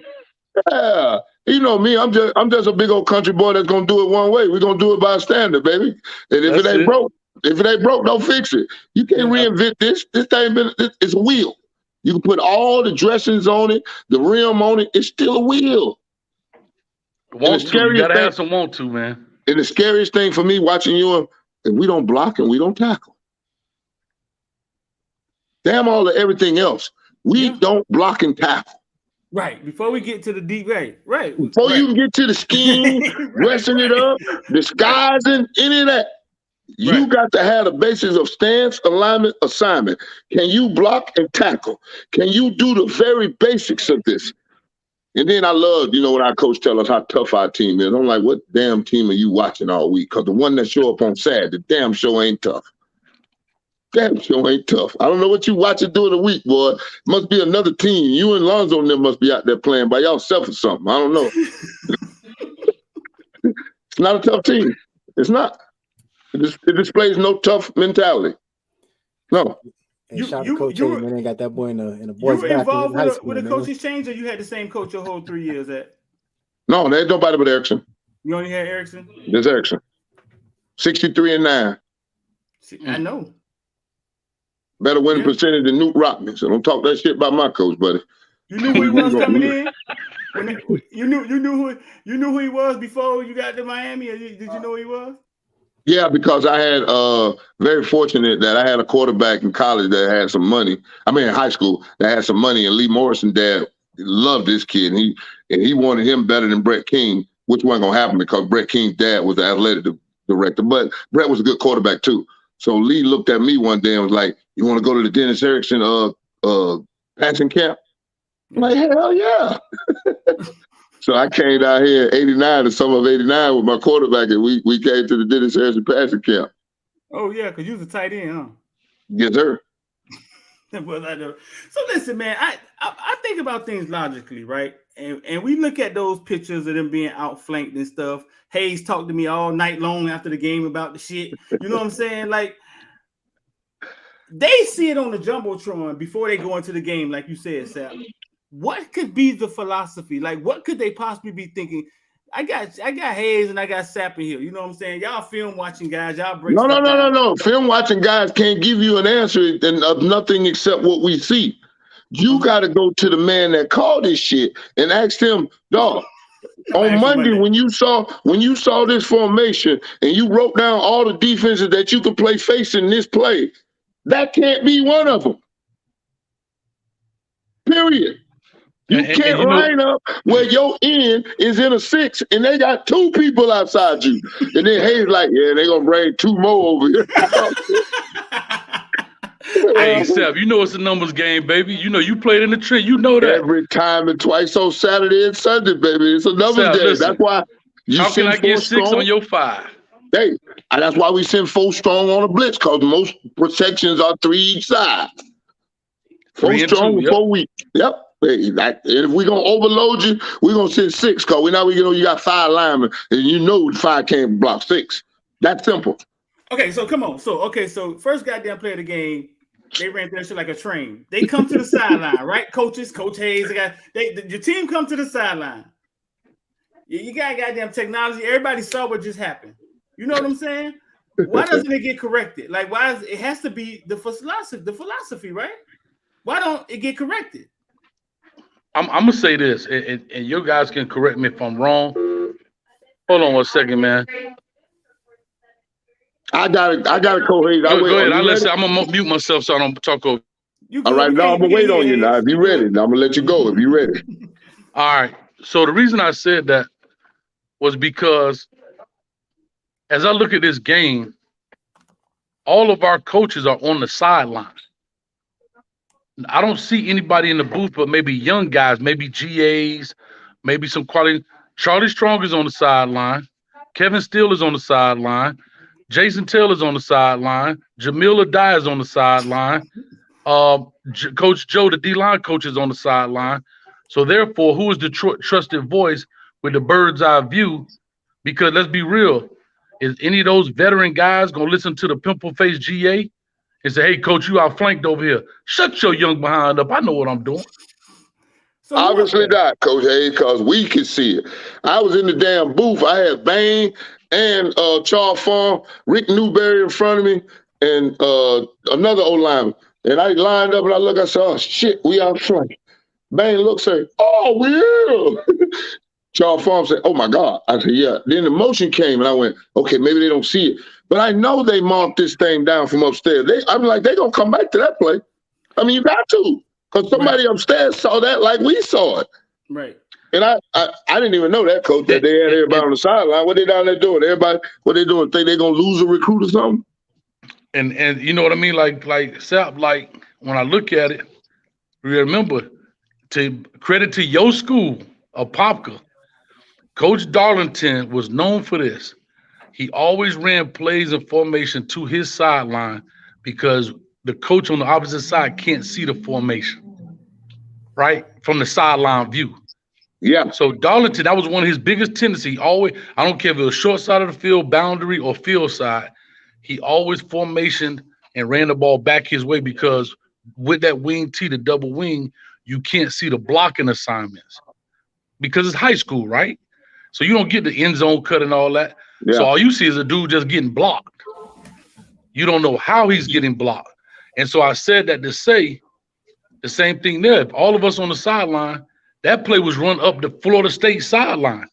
And the second piece to that is if you do something once, maybe twice, it could be a player mistake. If you're doing it all game, that's being taught. Oh, no. That's the philosophy that we've now got you. You gonna line up in this, and then we can run that every time. They got your tendencies. They got what you line up to this certain formation that we have, this certain personnel, and then they took advantage of it all night long. Right. Yeah. That's just film study and knowing your opponent and then changing your tendencies up to match what he's foolish enough to do for you. Because I couldn't figure it out, though. I'm like, how do we keep lining up like this? We got 3 times as many coaches there. So if we had 20 coaches there last year, we got 60 there this year. They added coaches. No, they didn't. They added people. They're not coaching. They added bodies. They added people. They're not coaching. They just got people. They got a bunch of people around selling whatever they selling because damn sure ain't coaching football. I know that. Because that product on Saturday that I'm watching, it ain't coached up. Right. No way you sit there. Oh, and I was wondering what you were gonna put on the good. Good job finding some good. I'm like, what the hell? Finally, James Williams do his. If he wrap up, he kill him when he wrap up, bro. Boy, that one you showed on the sideline when he got downhill on him and went through him. Boy, I ain't seen a tackle like that on Sunday. Nobody tackle like that no more. They grab him by the race and sling him down. Knocked him in the front row. Oh, I mean, banged him. So let me ask this question about the struggle of the quarterback play. Do you think that's on the OC Gaddis, or do you think that's on the QB coach Ponce? In terms of, because one coach, of course, is with the players every day, Monday through Friday, telling them what to do, drills, so on and so forth. Of course, Gaddis is the one installing the offense. So who does that fall on first? Always falls on the coordinator. Because the coordinator sets the tone for the week with what I'm going to get done with the plays I want to call against this defense. Because you got to be that far ahead.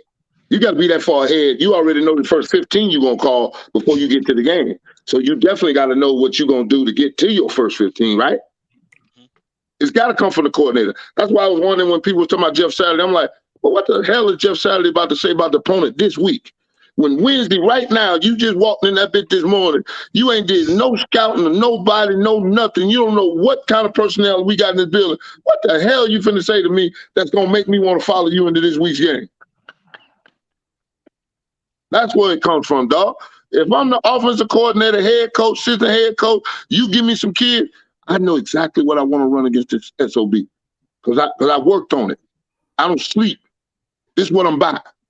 And I'm gonna find a way for you to get it done. Hey man, if Van Dyke's shoulder ready, let me get the medical report. You get the medical report, you list it up, he ain't ready to go. Now I know I got a black running quarterback that I'm gonna need to get out, move the pocket, do some things with him to give him some easy throws, get him comfortable, and then maybe we can take off. Because the young man led us on a nice drive after the second half.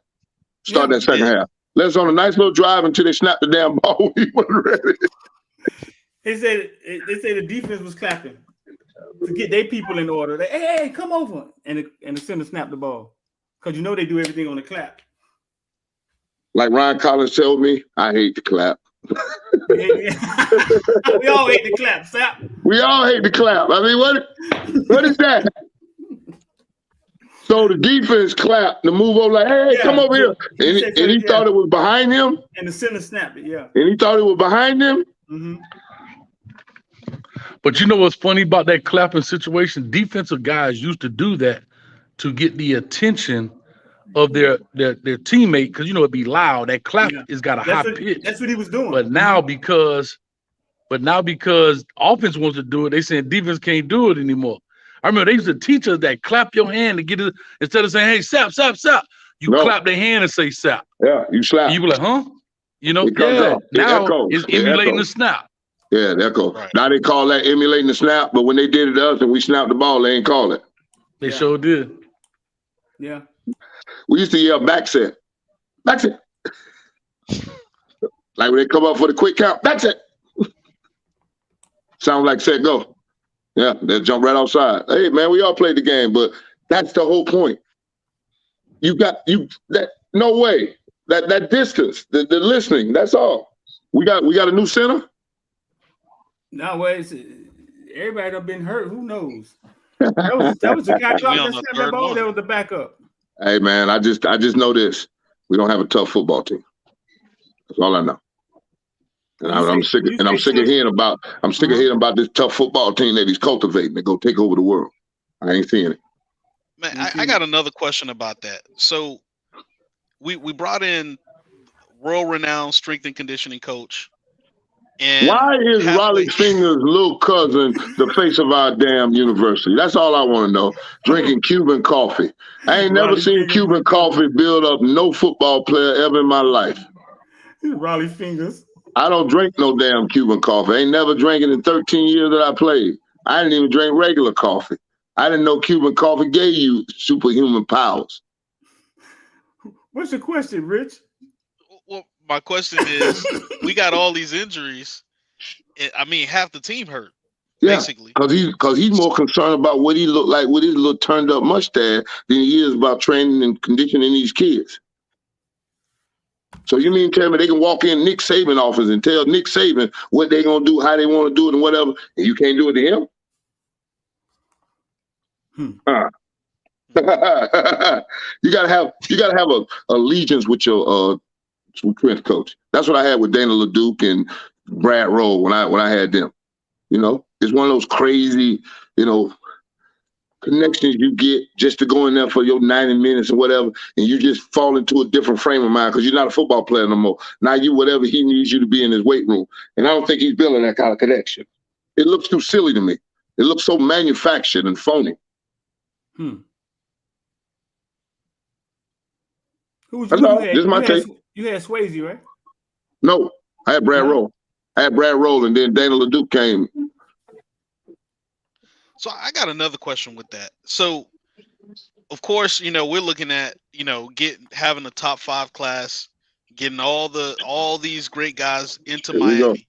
There we go. So, do you think that really solves what's going on, or is it one of those things where? Oh, better question. Let me help you. Let me help you out. Don't fall into this mode of how many 5-star recruits we're gonna bring into the University of Miami that's gonna turn us into this great program.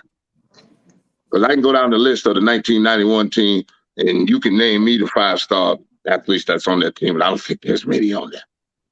That ain't how you do. You got to get a bunch of hungry dudes that believe in what you calling and what you doing, and do it day in and day out like nobody else, and you do it together. That's what builds a team. And you do the blocking and tackling. You do the basics of it, because everything else is foo-foo and fool's gold. You got to do the basics of the game. When you're doing the basics, then you get to the fancy. Blocking and tackling. And we having a hard time blocking. A horrible time blocking. Hey, I want to know what tackling drills we doing, because, boy, it looks bad, don't y'all? Or is it just me? No, man. I this game, like you say, is always about, as you said, I always tell them, alignment, assignment, play ball. Line up right, know your assignment. So I used to say 80, 10, 10. 80% is alignment. You can stop 80% of any play just by lining up right. 10% is assignment, knowing where you're supposed to be. If I'm supposed to be stunned to the A gap, get there. And then 10%, you're supposed to be when you're supposed to be there. Yep. That's right. And the last 10%, that's on you as a player. That's effort. It's just effort. Get to the ball. Do you give a damn? And are you accountable to the other 10 men on this defense? That's all I want to know. I want to know, can I count on you, son? We don't get beat by the position of a player. We get beat by the disposition. When you're not where you're supposed to be. When you over here done talk yourself out of this 2x2 and what we talked about all week. We done showed you this shit. Stop faking it. Yes, sir. I like that one. Hey, boy, hold up. Said it again. Hayes got that one. What he said, Hayes?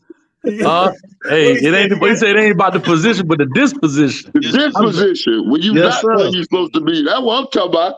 Shit, I look over there and you supposed to be in that B gap, and I'm in the A, and I look over and the running back runs through, and I look at you. What? I'm hot. I'm hot. Man, y'all don't hit the like button for that. I don't know what's wrong with y'all. You was at Texas, Alabama. You was on the sideline of that game, huh? Which one? Alabama, Texas this year. Yeah, I went to the first week one because I was going to see my Bucks in Dallas to, shock Cowboy Nation, because we were showing what Big D looked like. How did young quarterback for Texas look? The one that got knocked out the game. I tell you what, he didn't get knocked out of the game. Alabama got their third loss. Yeah. Oh, he was out. Hey, man, and that boy, what's that receiver's name? Evan Stewart. Worthy. Oh, Xavier Worthy from Texas. Number 8. Boy, he dropped the deep ball that was 6 and caught another one. I'm telling you, dog. And boy, if that boy don't get hurt, they had a connection. They had a plan for Nick Saban. They had a plan. They had a plan. Yeah. And Tennessee executed it. So when you go to these different NFL teams, you're helping them out on the D line, right? Like you're helping their D line most part. I don't go with the quarterbacks. I don't know how to throw that. I don't know how to throw that 7 route or read that safety. Right. See, you my homeboy now. I know what you're doing, but I want people to understand you're not just going there to talk to the president of the team. I love this, baby. Yeah. It's 5 steps to the quarterback from the D tackle position. Say it again so you know you meant it. Say it twice so I know you meant it. It's 5 steps from the D tackle position to sacking the quarterback. And that's what I try to get men to understand. Dog, 1, 2, 3, 4, 5, bam, he on his back. That's how quick this happens. If you are prepared for this and you ready to put in this work, it's like riding a bicycle. I'm 49 years old. I can go out there right now and hit it again.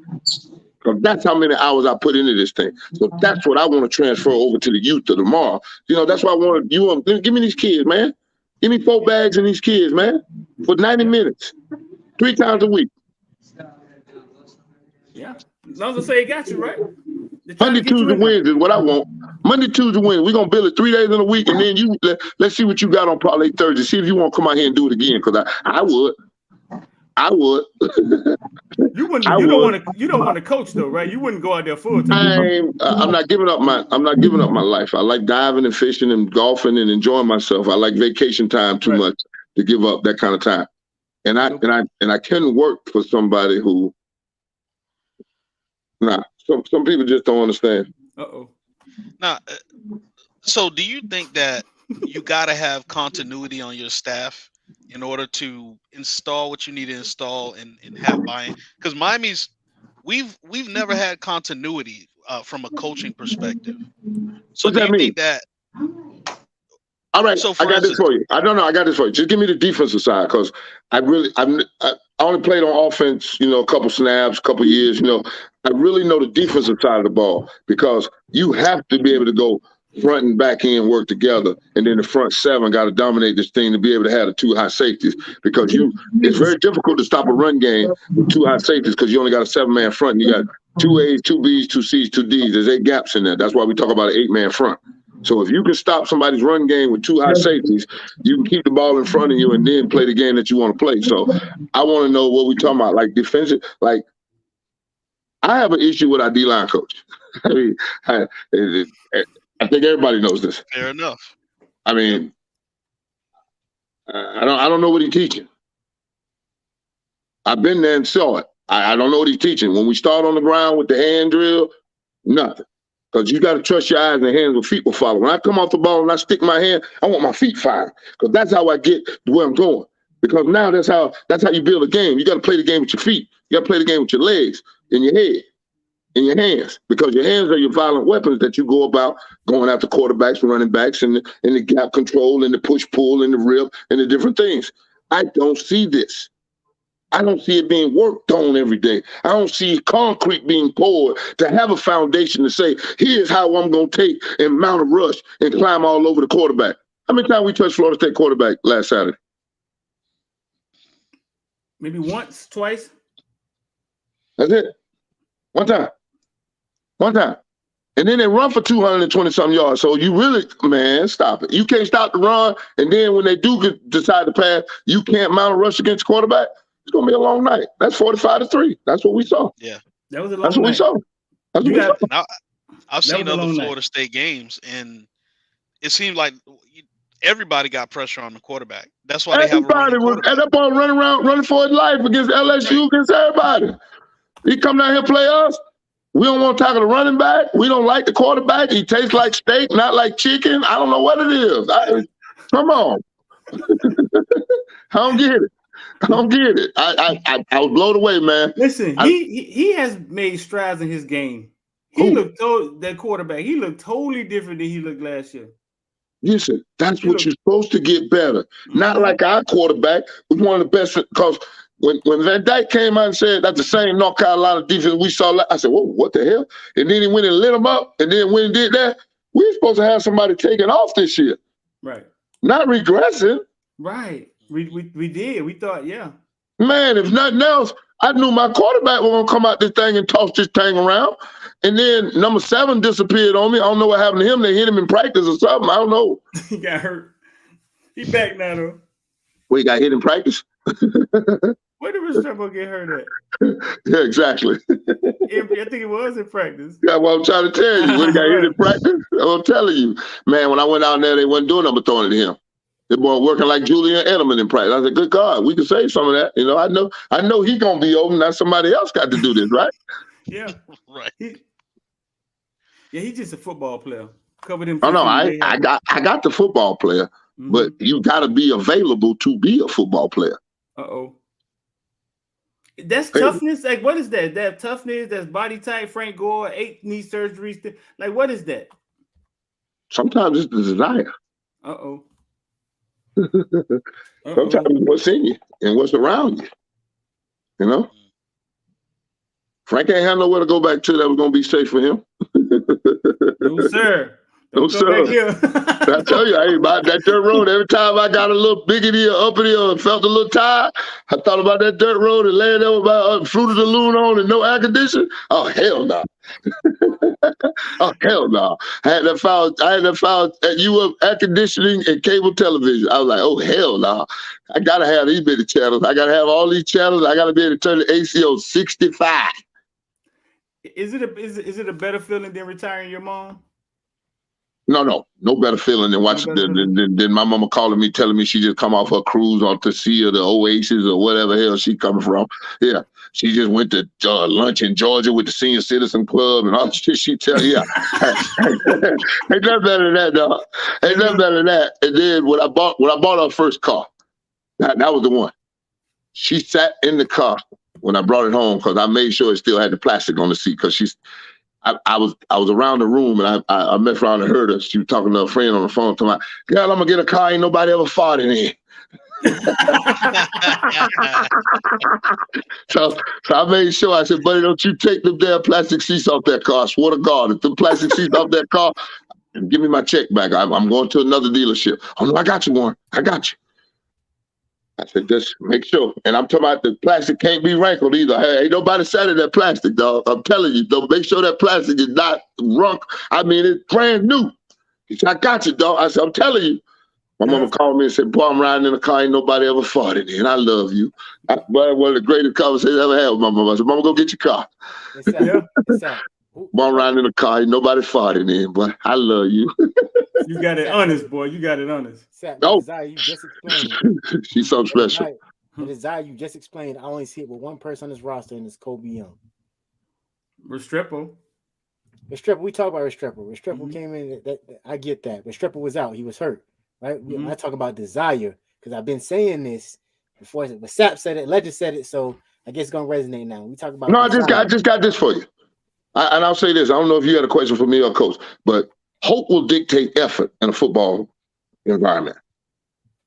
After Middle Tennessee State, Duke, and Florida State put 45 on us, what kind of hope could there be around that place? Hope will dictate effort. This week right here will really determine what Mario coaching ability is. Because if this team come out after scoring 3 point dead ass flat this Saturday, you might well stick a fork in them there. The boy gave us the. I'm telling you, dog. No, because the one thing that you realize when you're in college, this ain't gonna last for long, and this is your legacy. So you might want to do something about it. Your name, you are autographing these performances, young man. Yeah. Don't give a damn how. Well, the team bad, but I ain't. Wait till the draft roll around and you see if they come get your ass. They might cancel the pro day. Nah, we good. We just seen it on tape. Hey, man, shit. Who you coming to get off that roster?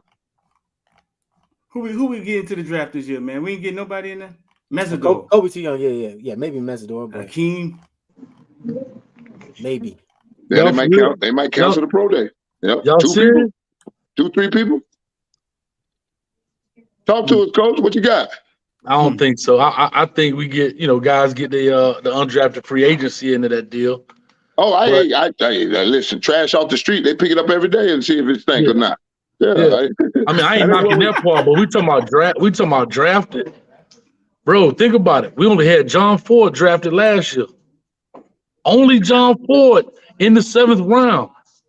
Bubba Bolden, negative. Charles Rambo, negative. And Charles Rambo put in work, but we're gonna come get you for the free. When your team plays bad, your tape get moved right onto the side, dog. Yeah. But you don't make any All-American teams. You don't make no All-Conference team. Your name does not come up. They forget that you are eligible for the draft. Exactly. Especially if you're young. If you're young and like that 3-year status and you trying to go 3 years and out.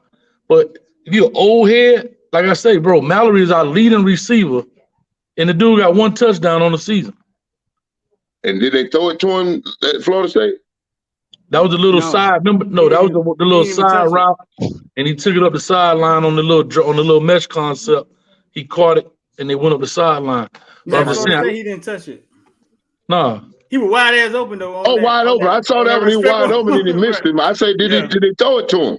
We ain't thrown it to him since week 1 when we wasn't doing no crossing routes. It's unbelievable. Tough, and now we got a mobile black quarterback who don't want to do no boots and crossing routes now. I'm gonna tell you this about Sapp. Week one, he called me at halftime.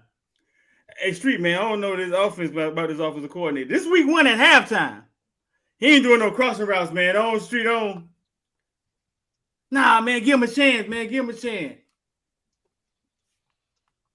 I did. I gave him a chance. I still ain't seen no crossing route. I ain't seen no setup. I ain't seen no matchup. I ain't seen no, we finna take advantage of this because we shifting over here and they got to get into this and this is the matchup we going to go at. We got none of that. And I contribute that to practice because when you don't do one-on-ones and you don't push and chest your team in one-on-one situations, then how do you know who can make a play for you in a crucial time? Sapp, as a defender, give us your perspective why the crossing route is so impactful towards the defense. Because it makes people, because if you're in a zone, now there's holes in the zone where you can cross them out and then sit in them. If you're teaching this, because I used to be a tight end, if you're teaching this, because the first guy, you judge it off the first guy. When you come off the line, if that guy crosses your face, now you know he's got that zone. Now you go into the middle of him. And now if he's going that way, turn and hook that thing up and make yourself available. But Big Ten offensive coordinators don't play that kind of football. They play run, play action, pass. They play tough guy football. We've been in the lineup. I got these big old corn-fed boys from Iowa and Michigan, hard working, iron head steels. Man, you better get into a matchup to understand what you're doing and do a numbers game. That's what this game's always gonna be. Is my 40 time on my third guy better than your 40 time on your third guy that's coming in? Then let's go to work on this. Come on, man. We can't find a matchup nowhere. It's like we don't watch tape. Like we just gonna show up. We just gonna show up and play for nothing. And the funny thing too, sir, is that we don't create the matchup through motion. We have to create the matchup. Nothing. Prime example. They created that matchup with the wheel route on the running back up the sideline through the motion, and it forced you because they know we play rock and roll on the back end. They knew as soon as I motion this guy, Cam Kitchen gonna go backwards. He gonna come down. Now you leave a vacancy. The motion creates that. You understand what I'm saying? And that's what we don't do. That we don't line up and say, okay, here we go. But then create the motion and say, all right, here we go. Now I'm gonna dictate. That's why I tell people these coordinators are smart and they're gonna find the fish. They're gonna find the dude that they can manipulate through motion and formation. And that's exactly what they do. But we don't do it. We line up. Whoa, ho. Let me check. All right, ready. But we don't motion anybody. We don't create the matchup. You know what I mean? And that's what hurts us, I think. Because in Big Ten football, you only got one guy that's faster than everybody else. You know what I'm saying? You got that one dude, and normally in the backfield, you're going to run him like Eddie George or Ron Dane or one of the tough guy football shit. You see what I'm saying? You don't do the athlete thing. You don't do the formation. You don't do the make them check off. Make them check to that motion when you go across. Is you got man-to-man or is it now zone? You can get a lot from just one basic motion across the formation. Did they run with it? That's man-to-man. Did they pass it and rock and roll like we do? Then now you know it's zone. Simple football, one-on-one. That's what we being beat at right now. One-on-one football, first day install stuff. Stuff that motion across, you can't line up to it. Unbelievable. These next three games, what we got? We got Georgia Tech, Clemson, Pitt, and Pitt. We're underdog. I don't see a win. I don't see a win. I definitely don't want to see that Clemson game. Boy, Clemson gonna be mad too. You'll be mad. You said something about my mama. Paul Feinbaum came out already and said, they not getting to the playoffs. It's already done for them with one loss. You see, Al Gore came back and got it back in blood. Oh yeah, they put me on the mic twice. No sir, not me. Well, they've been to cook us. Are they coming to us this year? No, we gotta go to Death Valley. We gotta go to Death Valley. We gotta go to Death Valley. Yeah. We gotta go to Death Valley. Yeah. We don't travel all the time. That was one game we was gonna go to. Ja'Cory Brown they're gonna have to show us a post. Wait. Do they got some good barbecue or something you going for? They always gonna have that in the country. No, you can't eat everybody's barbecue like you can't go to everybody's church, son. Please slow it down, young fella. How old are you, boy? I feel you. How old are you, young fella?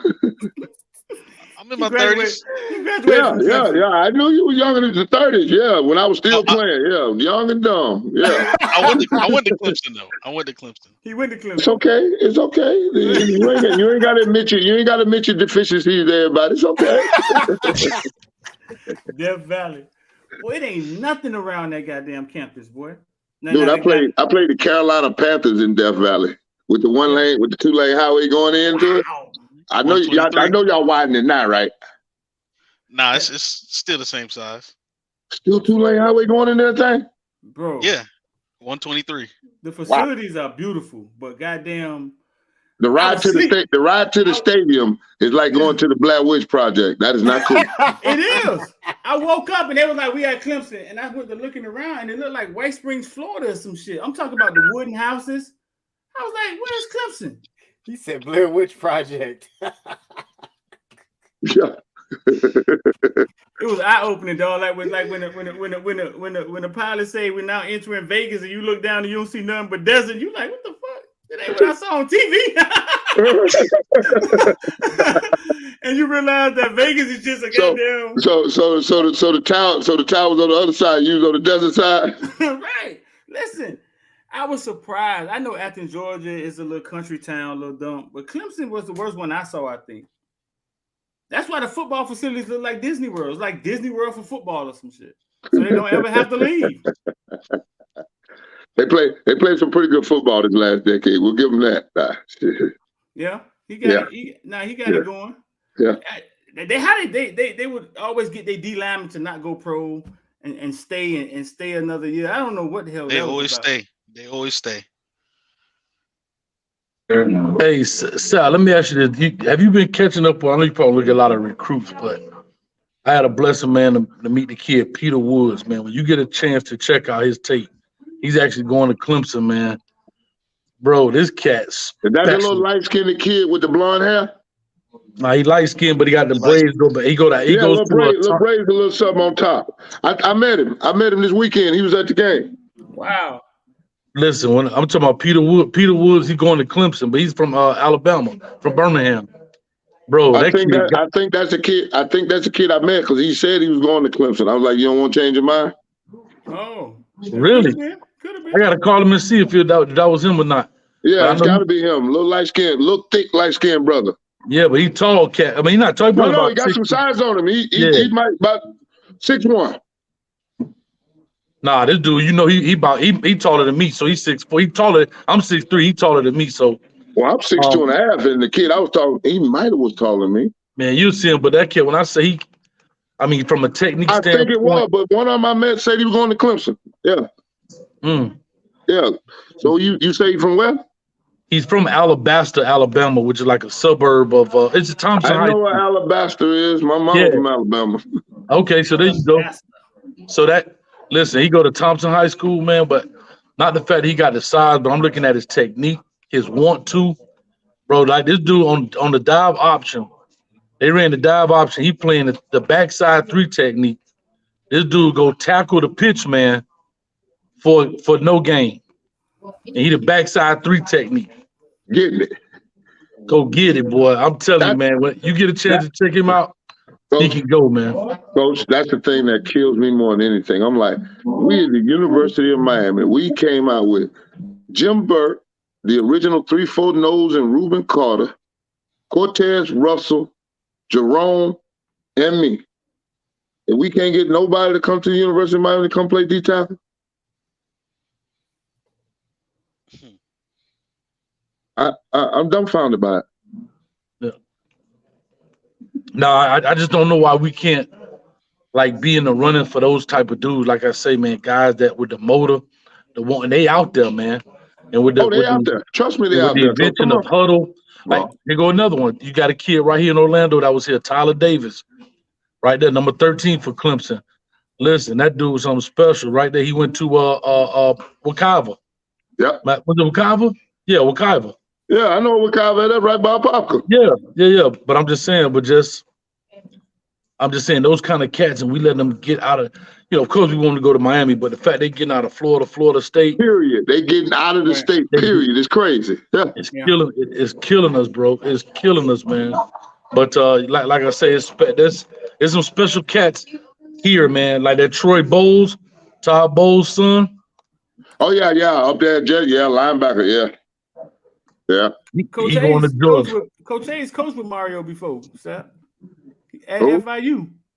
Yeah. Coach Hayes, he coached with Mario at FIU. Look at Streeter trying to snitch on me, dog. You just want Sapp to talk about me, man. Don't talk about me, Sapp. Coach, you good. Coach, you good with me, baby. I watch you do the tape. I say, yeah, he got it. He got it. Hey, when I watch a man talk about tape, that'll let me know everything you know about this game, buddy. So if you don't know that game, that eye in the sky ain't gonna lie, and I'm gonna be listening to you lie about the eye in the sky. And if you lie about that eye in the sky, it's real easy to tell. You try to manufacture stuff with that tape, you can't do it. You can't do it. It's gonna tell a story, and you got to be able to narrate me through what I'm looking at. And if you can't do that, you don't know no football. He said it twice, hey, so I had to get you on here. The second time he said it, I was like, oh, he enjoyed that. No, I just no. I didn't know if you knew about him. You know what I'm saying? I just wanted, educate some brothers on the brother that's out there doing it right. Because I'm a homie, man. I'm a homie. You know, I watch Dan Orlowski on with that shit, man. I listen. I watch the TV here with ESPN and Dan Orlowski drawing up some shit that's a lot. Come on, man. Hayes will kick their ass, huh? Hayes will go up there and do that shit, can't he? Hayes said this one's gonna be a little long, but it's important. Hey, I said it's gonna be a little long. Just stick with your boy. It's gonna be a little long, but this one's gonna be this important. That's why I said, "Oh yes, that's it." You just got to do it. I mean, but when he said the good, I said, "What the hell is he gonna find good?" But he found it. See, he better than me because I couldn't have found no good in that shit. That shit hurt my heart. When you got to the bad, right? I looked at that shit. You got to the bad, and I was like, "Damn!" And I saw how much tape was left. I was like, "It worse." Yeah, shit. Yeah. We had about 25 more minutes of ugly.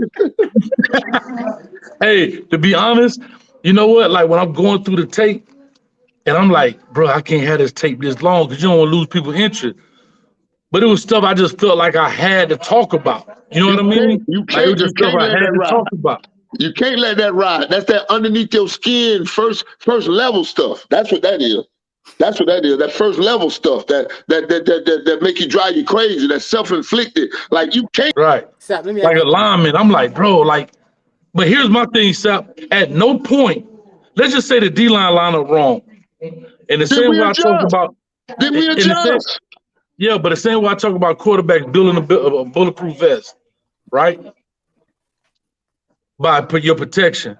At no point, James Williams say, I can literally see the eyes of the tight end, the tackle, and the guard looking at me.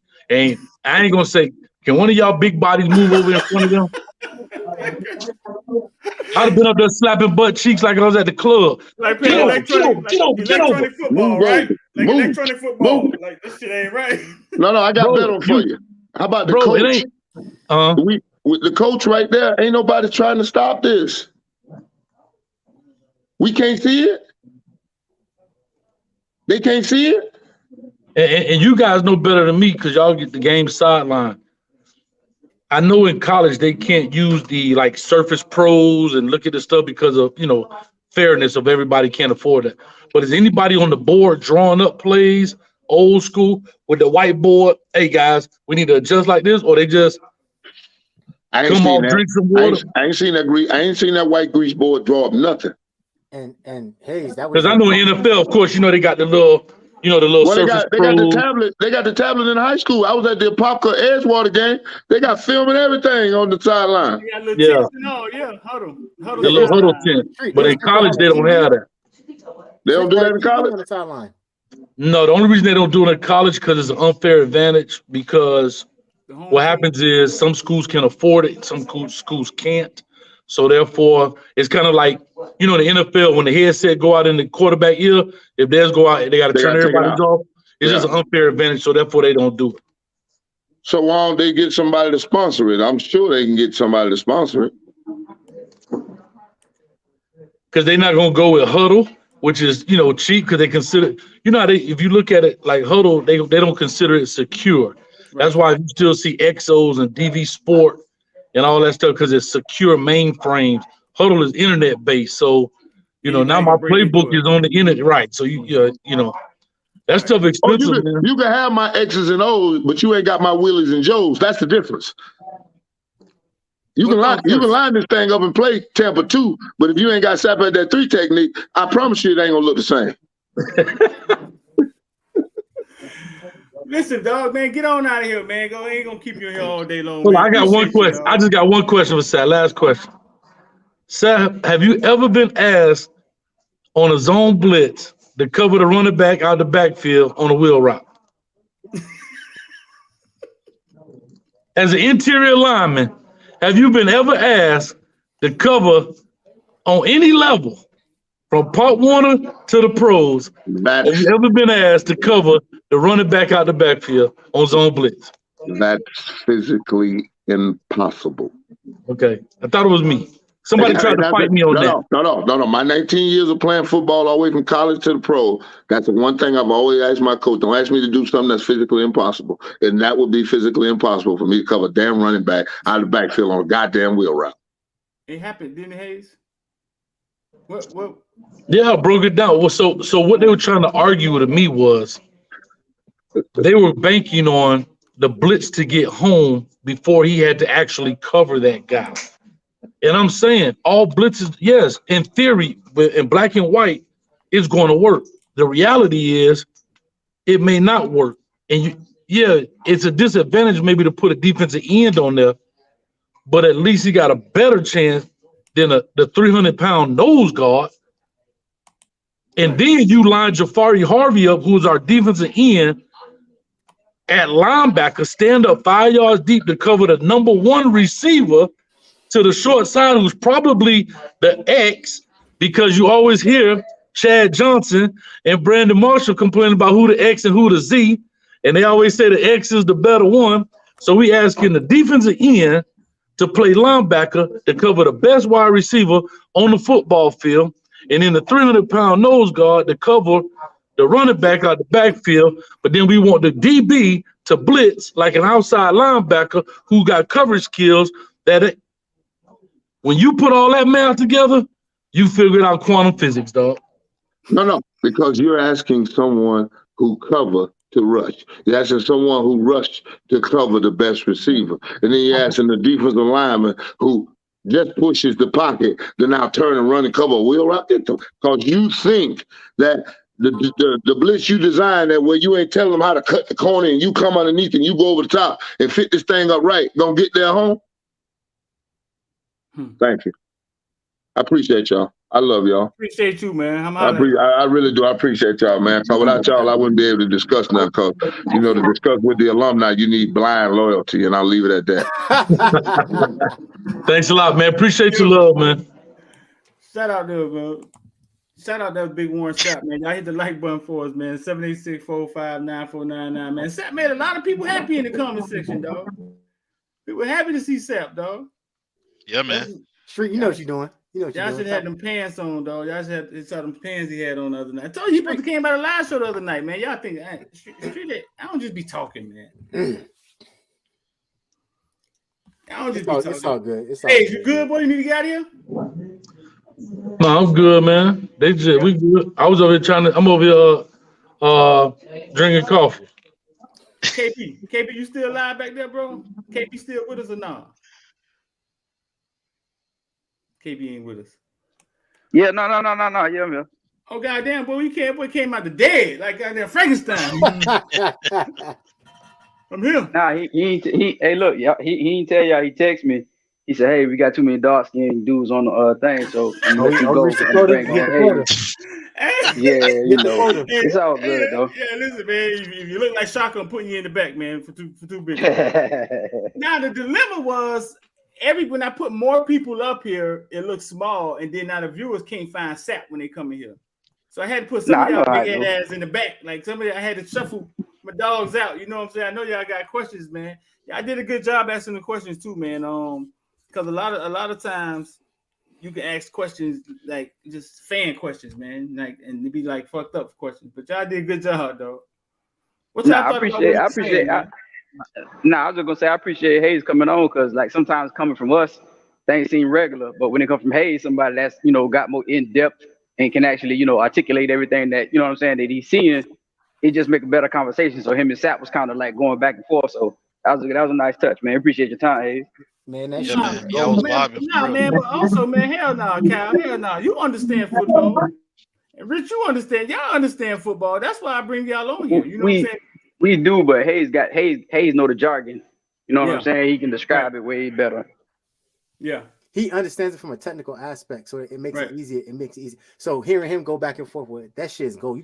That's the type you got to pay for that type of shit. Like He talk the language. He speak that language. yeah, and in a sense, like Kyle does, I do. I'm sure Rich can too. It's just we all know, you know, his moniker is Coach Hayes. You know what I'm saying? Yeah. Warren Sapp is a technical guy. We know he's a film junkie. We know he's gonna do those things. So hearing that back and forth, that shit is golden, man. Like, hey, hit the damn like button. For real. Show up at your baby mama house, man, and crash to your car or something, man. Hit the like button. Don't be a hater. And dude, Coach Hayes in the fire drill. Oh shit. That ain't me. Oh, That's not me. Dude, the Coach Hayes come and say, That's not me. Are we beefing? Hey, Street, you and Coach Hayes beefing? I'm like, what the fuck? Who is that? That's me, the damn fire drill. Goddamn fire lord over Oh, damn. Football mama done burnt them pork chops back there. Talking about, hey, she talking about I'm finna make this 40. She talking about I'm finna make this 40-weight gravy. Them around and shut the fire alarm off in the house.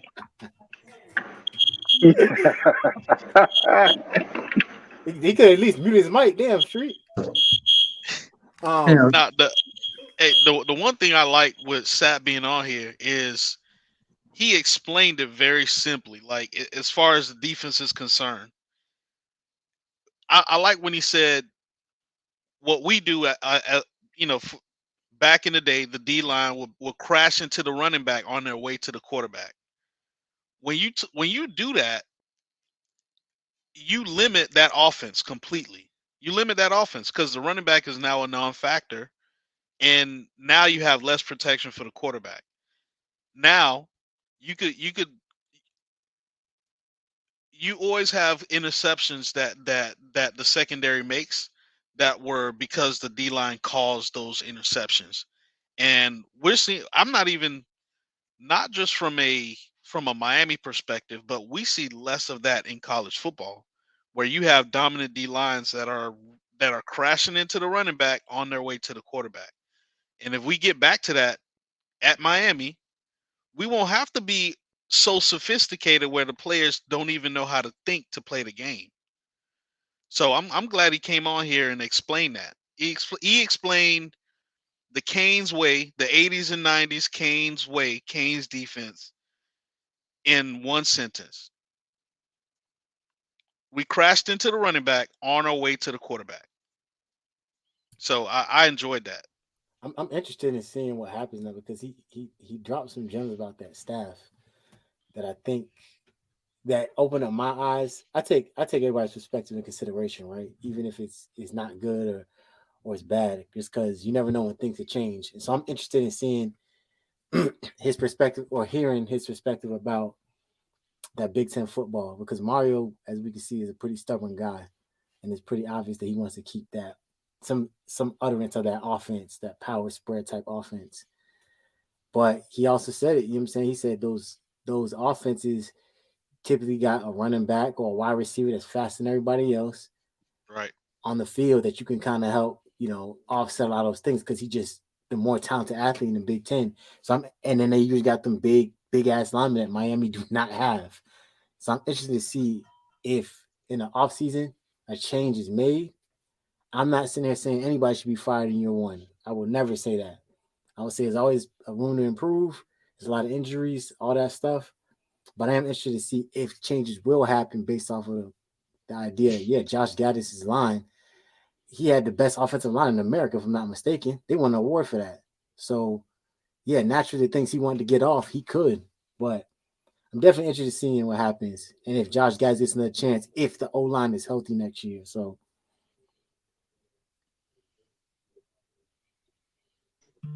No, man, that was fun, man. I appreciate you guys hitting me up, man, because I didn't expect it. It's funny, a friend of mine hit me up and say, man, Warren Sapp talking about it as soon as you sent the text, Street. So I was like, oh, your mama still burning the pork chops, bro? What's going on, man? Yeah, leave, boy. But anyway, like I said, it was fun. It's fun talking football. Like I said, I really enjoy talking to even you guys. But like I said, when you talk to guys that really dig deep and y'all study this thing together, it's not anonymous, but you know what I mean? It's like when y'all talking back and forth, it's kind of like you talking, it's like watching two people talking Spanish and everybody else in there just watching, like, what are they talking about? They really into it. That's how I feel, man, when you really get into coaching, coach speak and coach talk. Man, that's cool. Like somebody said, Coach A, you speak that blue, what is it, that blue 42 Omaha. That's, you know what I'm saying? That's what it's like. That's how I feel. So when Sapp was talking about this, that's why I had to ask him the question, bro. You ever, as a nose guard from Pomona to the pros, have you ever had to cover back out the backfield, bro? Sometimes you can outcoach yourself, man. Right. In theory, I guarantee when they was drawing that up, they were like, this is perfect. They'll never expect Daryl to cover him out the backfield. And we're going to catch him off guard until that dude ran that 4-2. Holla! So hey, that really happened? Because I've been watching at the game, and I was at the game, and I'm outside the X tailgate. That's why I watched it, right? So I haven't seen the replay since. And I saw that play, and I'm just like, bro, my dog Dave, he said, man, did Jackson really just try to cover the man at the backfield? I said, I don't know, dog. I said, I think I saw it, but I don't know if I really saw it. And I'd be damned if you're not sitting here saying it. Because at the time I didn't know. I was really confused. Because I just could not believe it, bro. And it's funny. I said in the post game, I said, listen, guys, I know what I saw at the game. But again, you know, a lot going on, people cheering, fan. And I said, I know I didn't just see the nose tackle covering the end. I said, I got to watch tape just to be sure. But I know. And, bro, when I did that good, better, ugly, man, look here, man. Mm-hmm. And I thought, because I said, well, maybe he saw it late and just tried to make a play. Like, you know, I thought I had too much Hennessy. I was like, ain't no way I just saw that. No, sometimes you see a guy just trying to make a play, so it looks like his guy, he just ran over there. And I thought that's what it was. But when I'm breaking it down, I'm looking at his eyes as he's stunned. He sees the running back go, he puts his foot in the ground and goes. You understand? That lets me know that's who, at least he understood his assignment. He just couldn't perform it. But at least he knew who he had. And it's not even that, like, isn't that one of the biggest issues we've seen year in, year out, or not year in, year out, this year, is guys trying to quote unquote make a play instead of staying. But then again, if that was the play design and the play call, that's indefensible. But I'm so confused when it comes to what this defense is, because I keep hearing about guys. We keep hearing, hey, it's not DJ Ivy's fault. I gotta hear that shit. It's almost becoming a weekly thing now. It's not DJ Ivy's fault. The cornerback undercut him, or the safety didn't take it to assignment. Blah blah blah blah blah. Like it got me. I'm legitimately like. And bro, I misspoke, Matty. You confused. Matty, I actually, hey, appreciate you too, man. I don't know if I hit you on that dono last night, but thanks, man. I don't know if I missed it, but anyhow, it's all good though. I'm like, I remember you put it up the. Yeah, it's all good. You know, appreciate you, but we needed that. That was therapeutic for the fan base. Yeah, but technically, that wasn't even Al Blade's fault, because if it technically covered 3, you know whose fault that was? 24. If they were supposed to roll over, 24 rolled too far. If that was straight cover 3, Al Blades was the strong safety that was down, weak side. But still, I still think that was Ivy, because once you get that deep into a route, it becomes, man. Yeah. Even if it is 3 or the safety, because he picked that same ball off earlier. It was a little bit formation different, but he picked the same ball off being on top of the route. The difference was, Buddy just hit that gas on him, and he just outran him. Either way, I don't know what to think anymore, because I don't know where to point fingers. I don't know where to point blame. It's all jacked. The people in here talking about, I want to see him go to a bowl game. I'm like, man, take that extra time and go recruit the people you want, so I ain't got to hear his excuses next year, because it doesn't get better. Let's say hypothetically, right? Let's say, because I don't think we win. There's no way we win these next 3 games. It's impossible.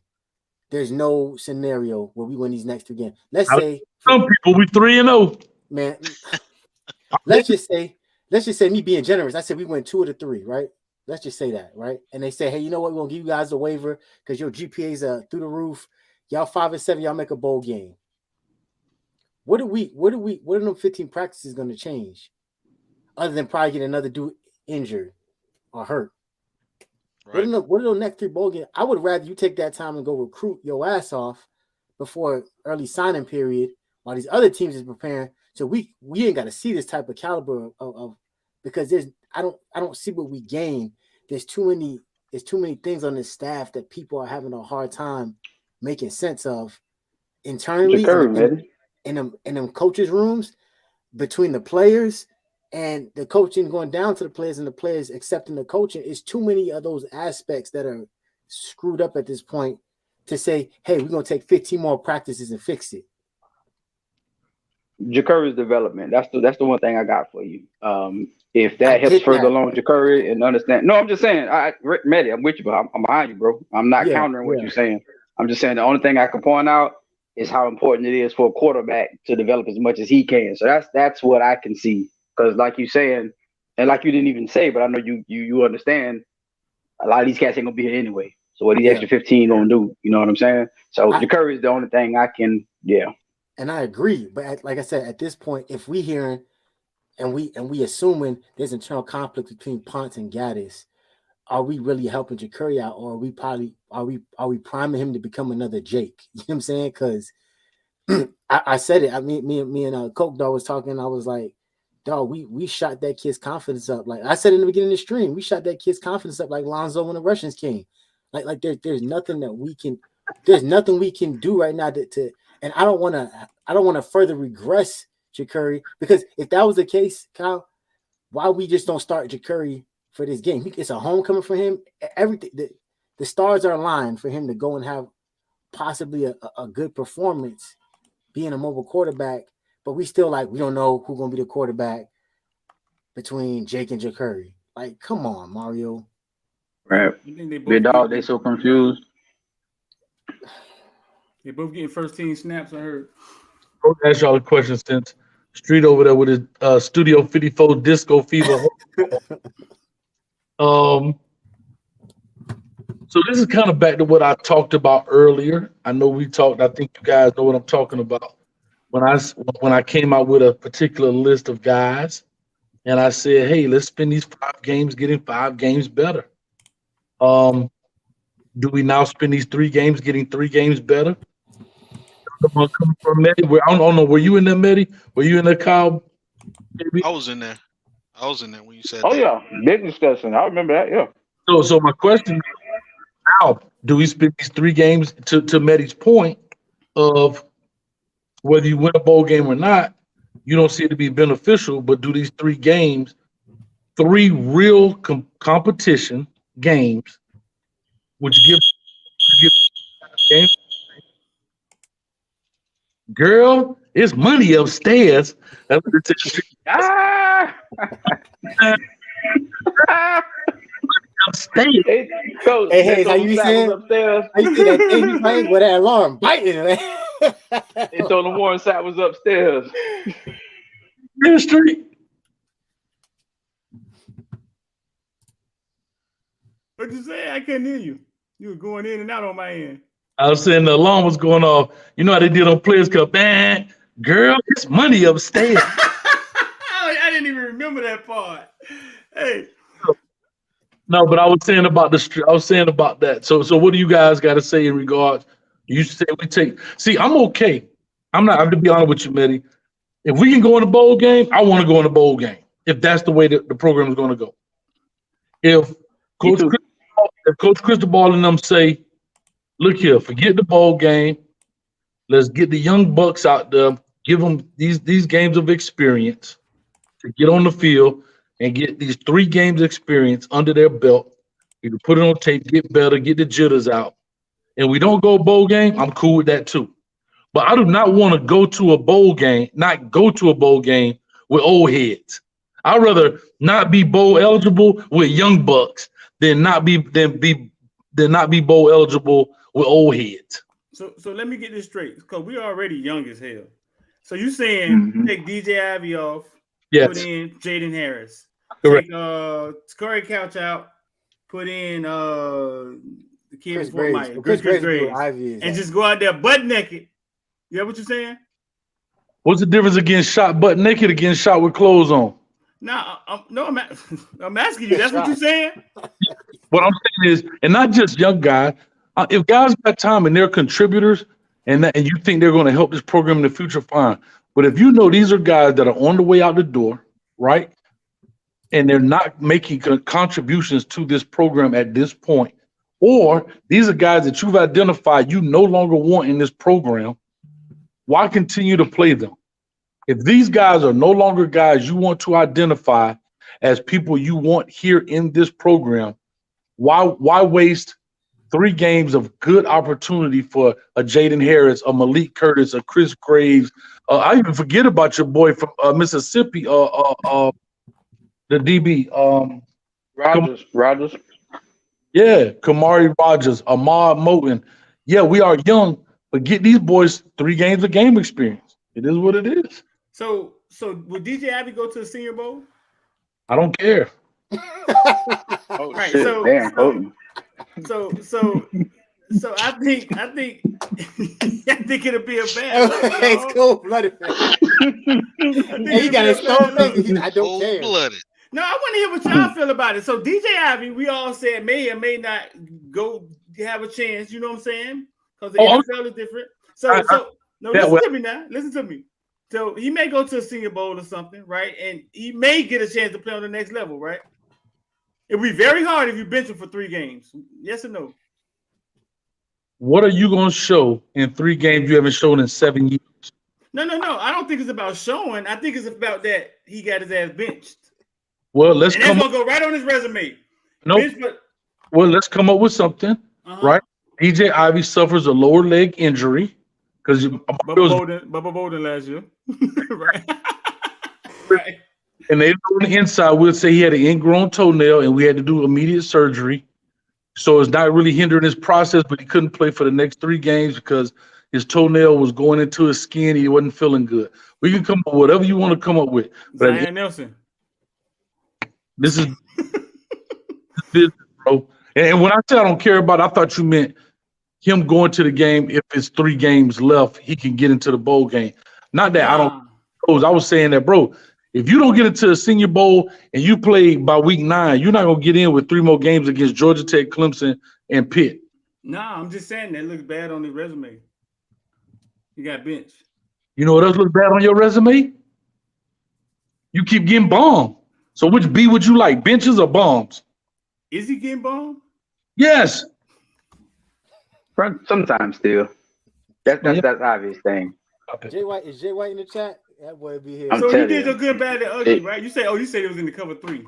I know that they both, Mario and Steele said, I guess Blaze was supposed to got over there and got a hand on the receivers and shit. And here's the thing about cover 3. Even if it, I didn't watch. Nah, answer Hayes' question. How y'all feel about it? Don't run from it.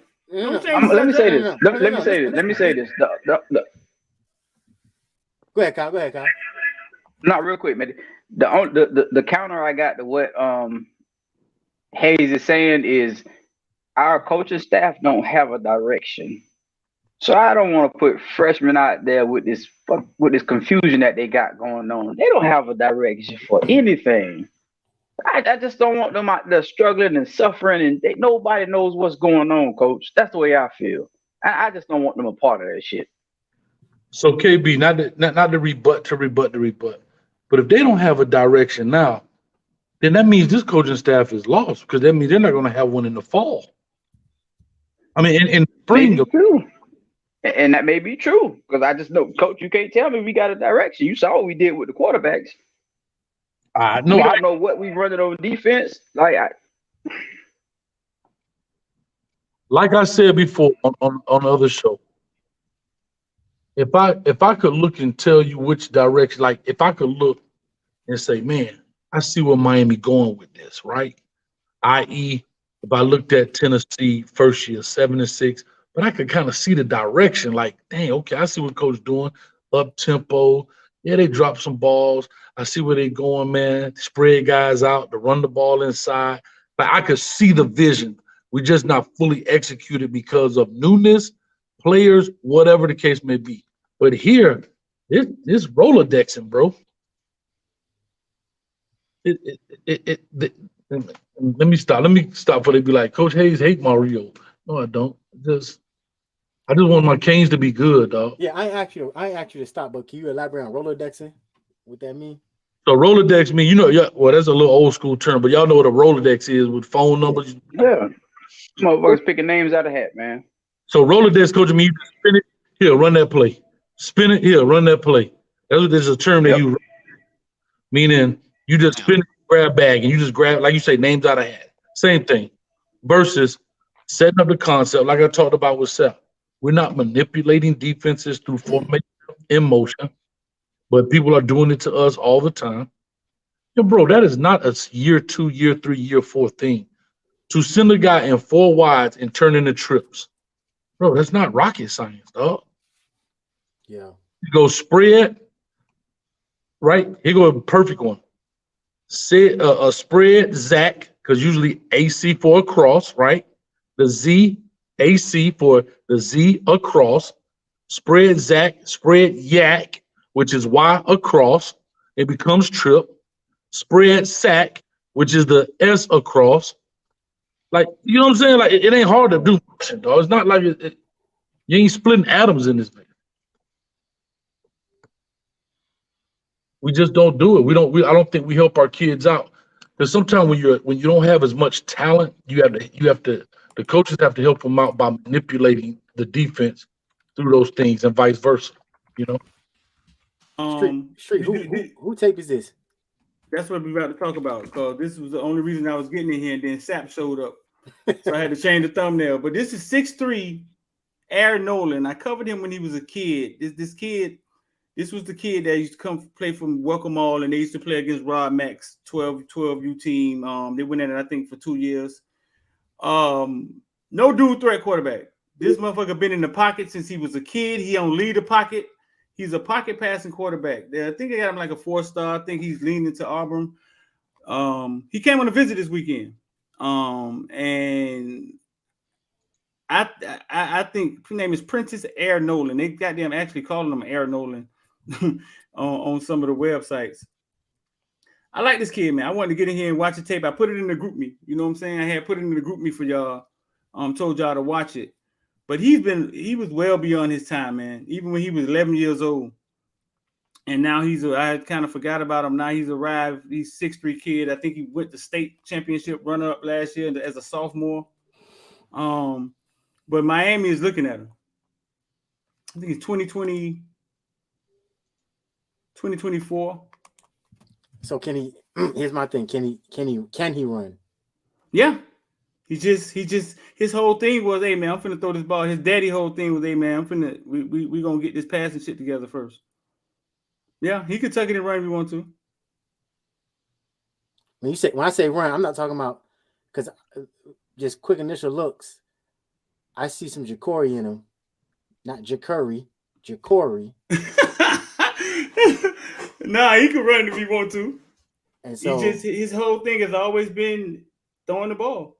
Where is he from? From? Georgia. He plays for he played for Welcome All as a kid. Langston Hughes, Fairborn, Georgia. Dad is hard on him. Tough dude. I don't know if y'all ever saw that video that went viral when the dad sent the team through the other team's banner before the game. Did what? Before the game, you know how the team be standing there and under the pole, they got their banner up, they finna run out, and he sent his team through their banner. That's cold-blooded. No, that is cold-blooded. I remember before they played Rod them in that championship game, that motherfucker touched my camera. He said, I know you here for Rod Mack. And he touched my camera. I went to Rod. I said, man, kick their ass. That motherfucker, he cool dude though, man. Just one of them fiery dudes. He the head coach of that team?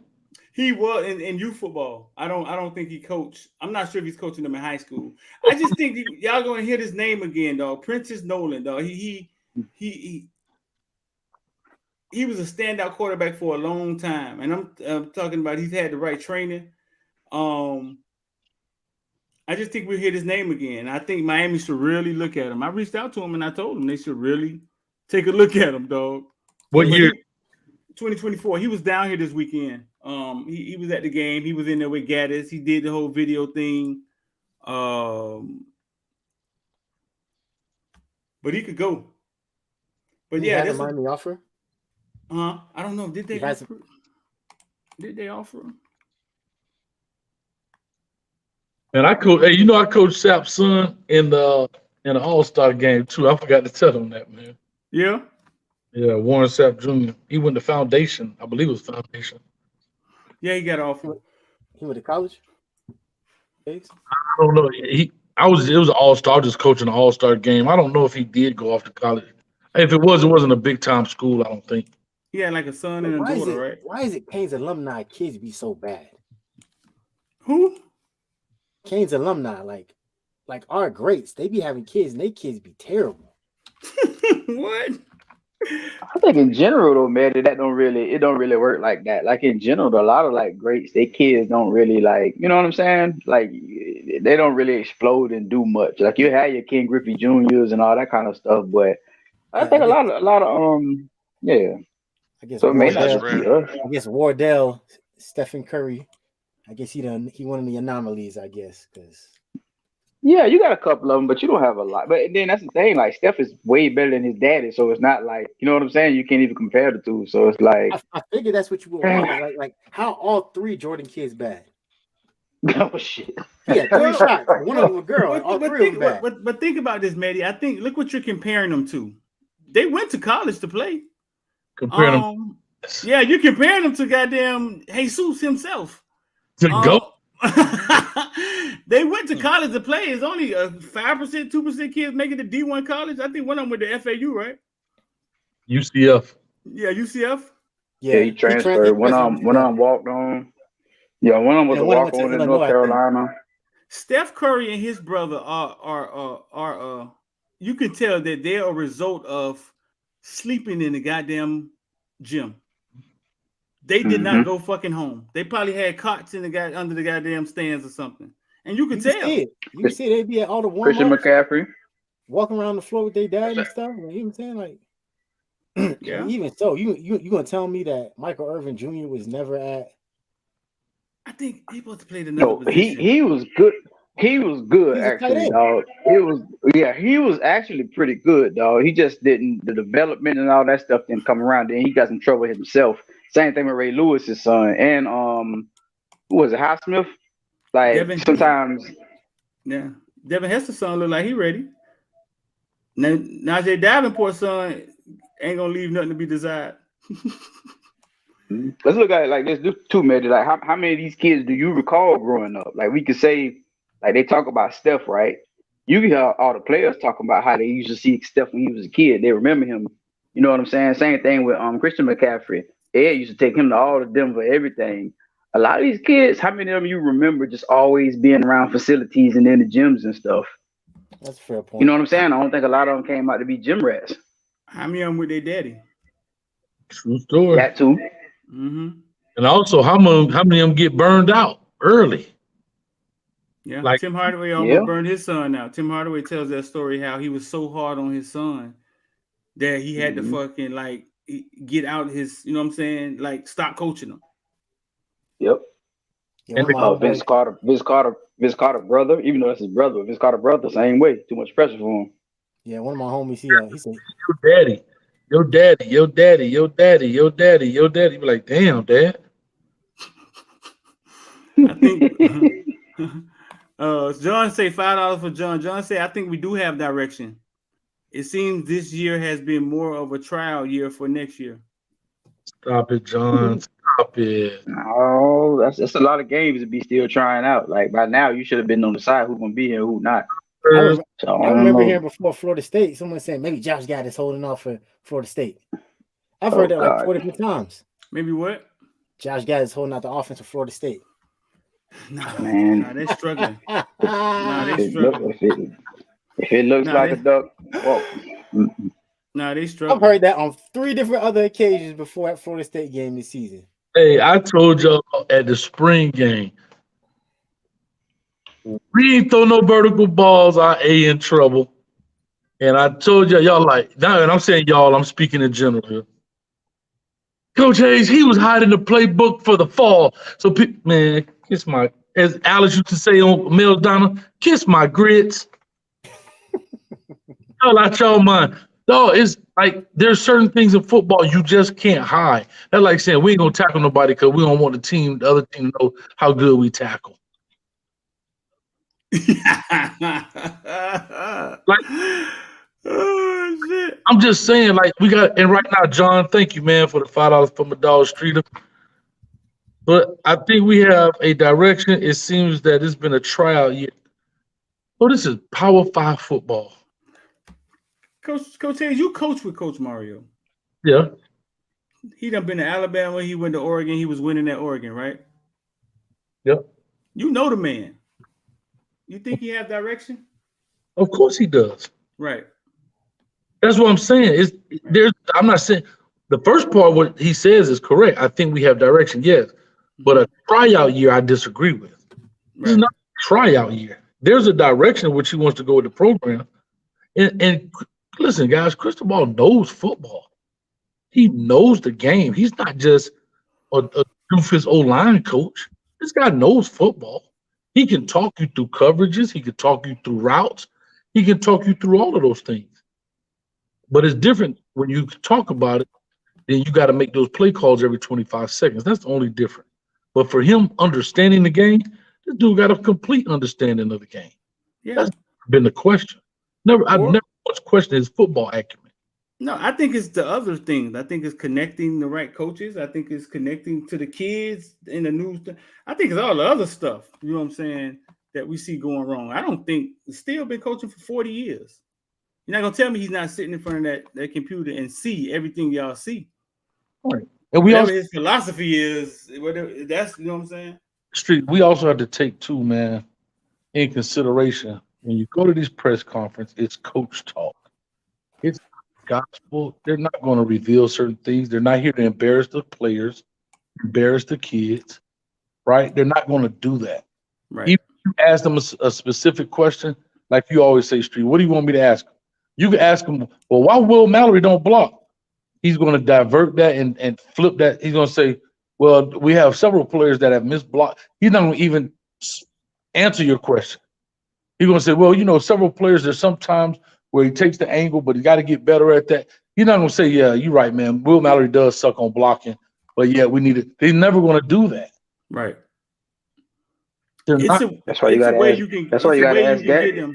Listen, they're not going to Mike Singletary this dude. Nope, can't win with him. It's a way you can get them. You can corner them and get them to say certain things. That's why I always say, okay, how can we ask the question? You ask the question in a way where he either gets emotional or you get him to, he has to answer something. You know what I'm saying? It's just the way you form the question. But you're right. Like they're up there to dodge you or send a message to their team. You gotta put them in the many. Hey, listen, 15 years we won the Coastal. Why we can't win it? You got to put them in that position. You know what I'm saying? To be like, oh. Did anybody? So what Street is saying is, if you want somebody fired, you gotta do it yourself. I'm just I said what Street is saying. If Street is saying, if you want somebody fired, you got to do it yourself. Talking about many. Yeah. Yeah. So did anybody ever ask about that play me and Sal were talking about the DN? The first question was about the trade counter, the counter that them running the counter. And what did he say? What did he say? I didn't see his press conference. What did he say? Oh, I put it on the video. I had put it up on the other morning show. I can't remember. What did he say? Funny thing about it is they started with that outside zone, and Goodyear ate that shit up. They were like, uh-oh, let's try this.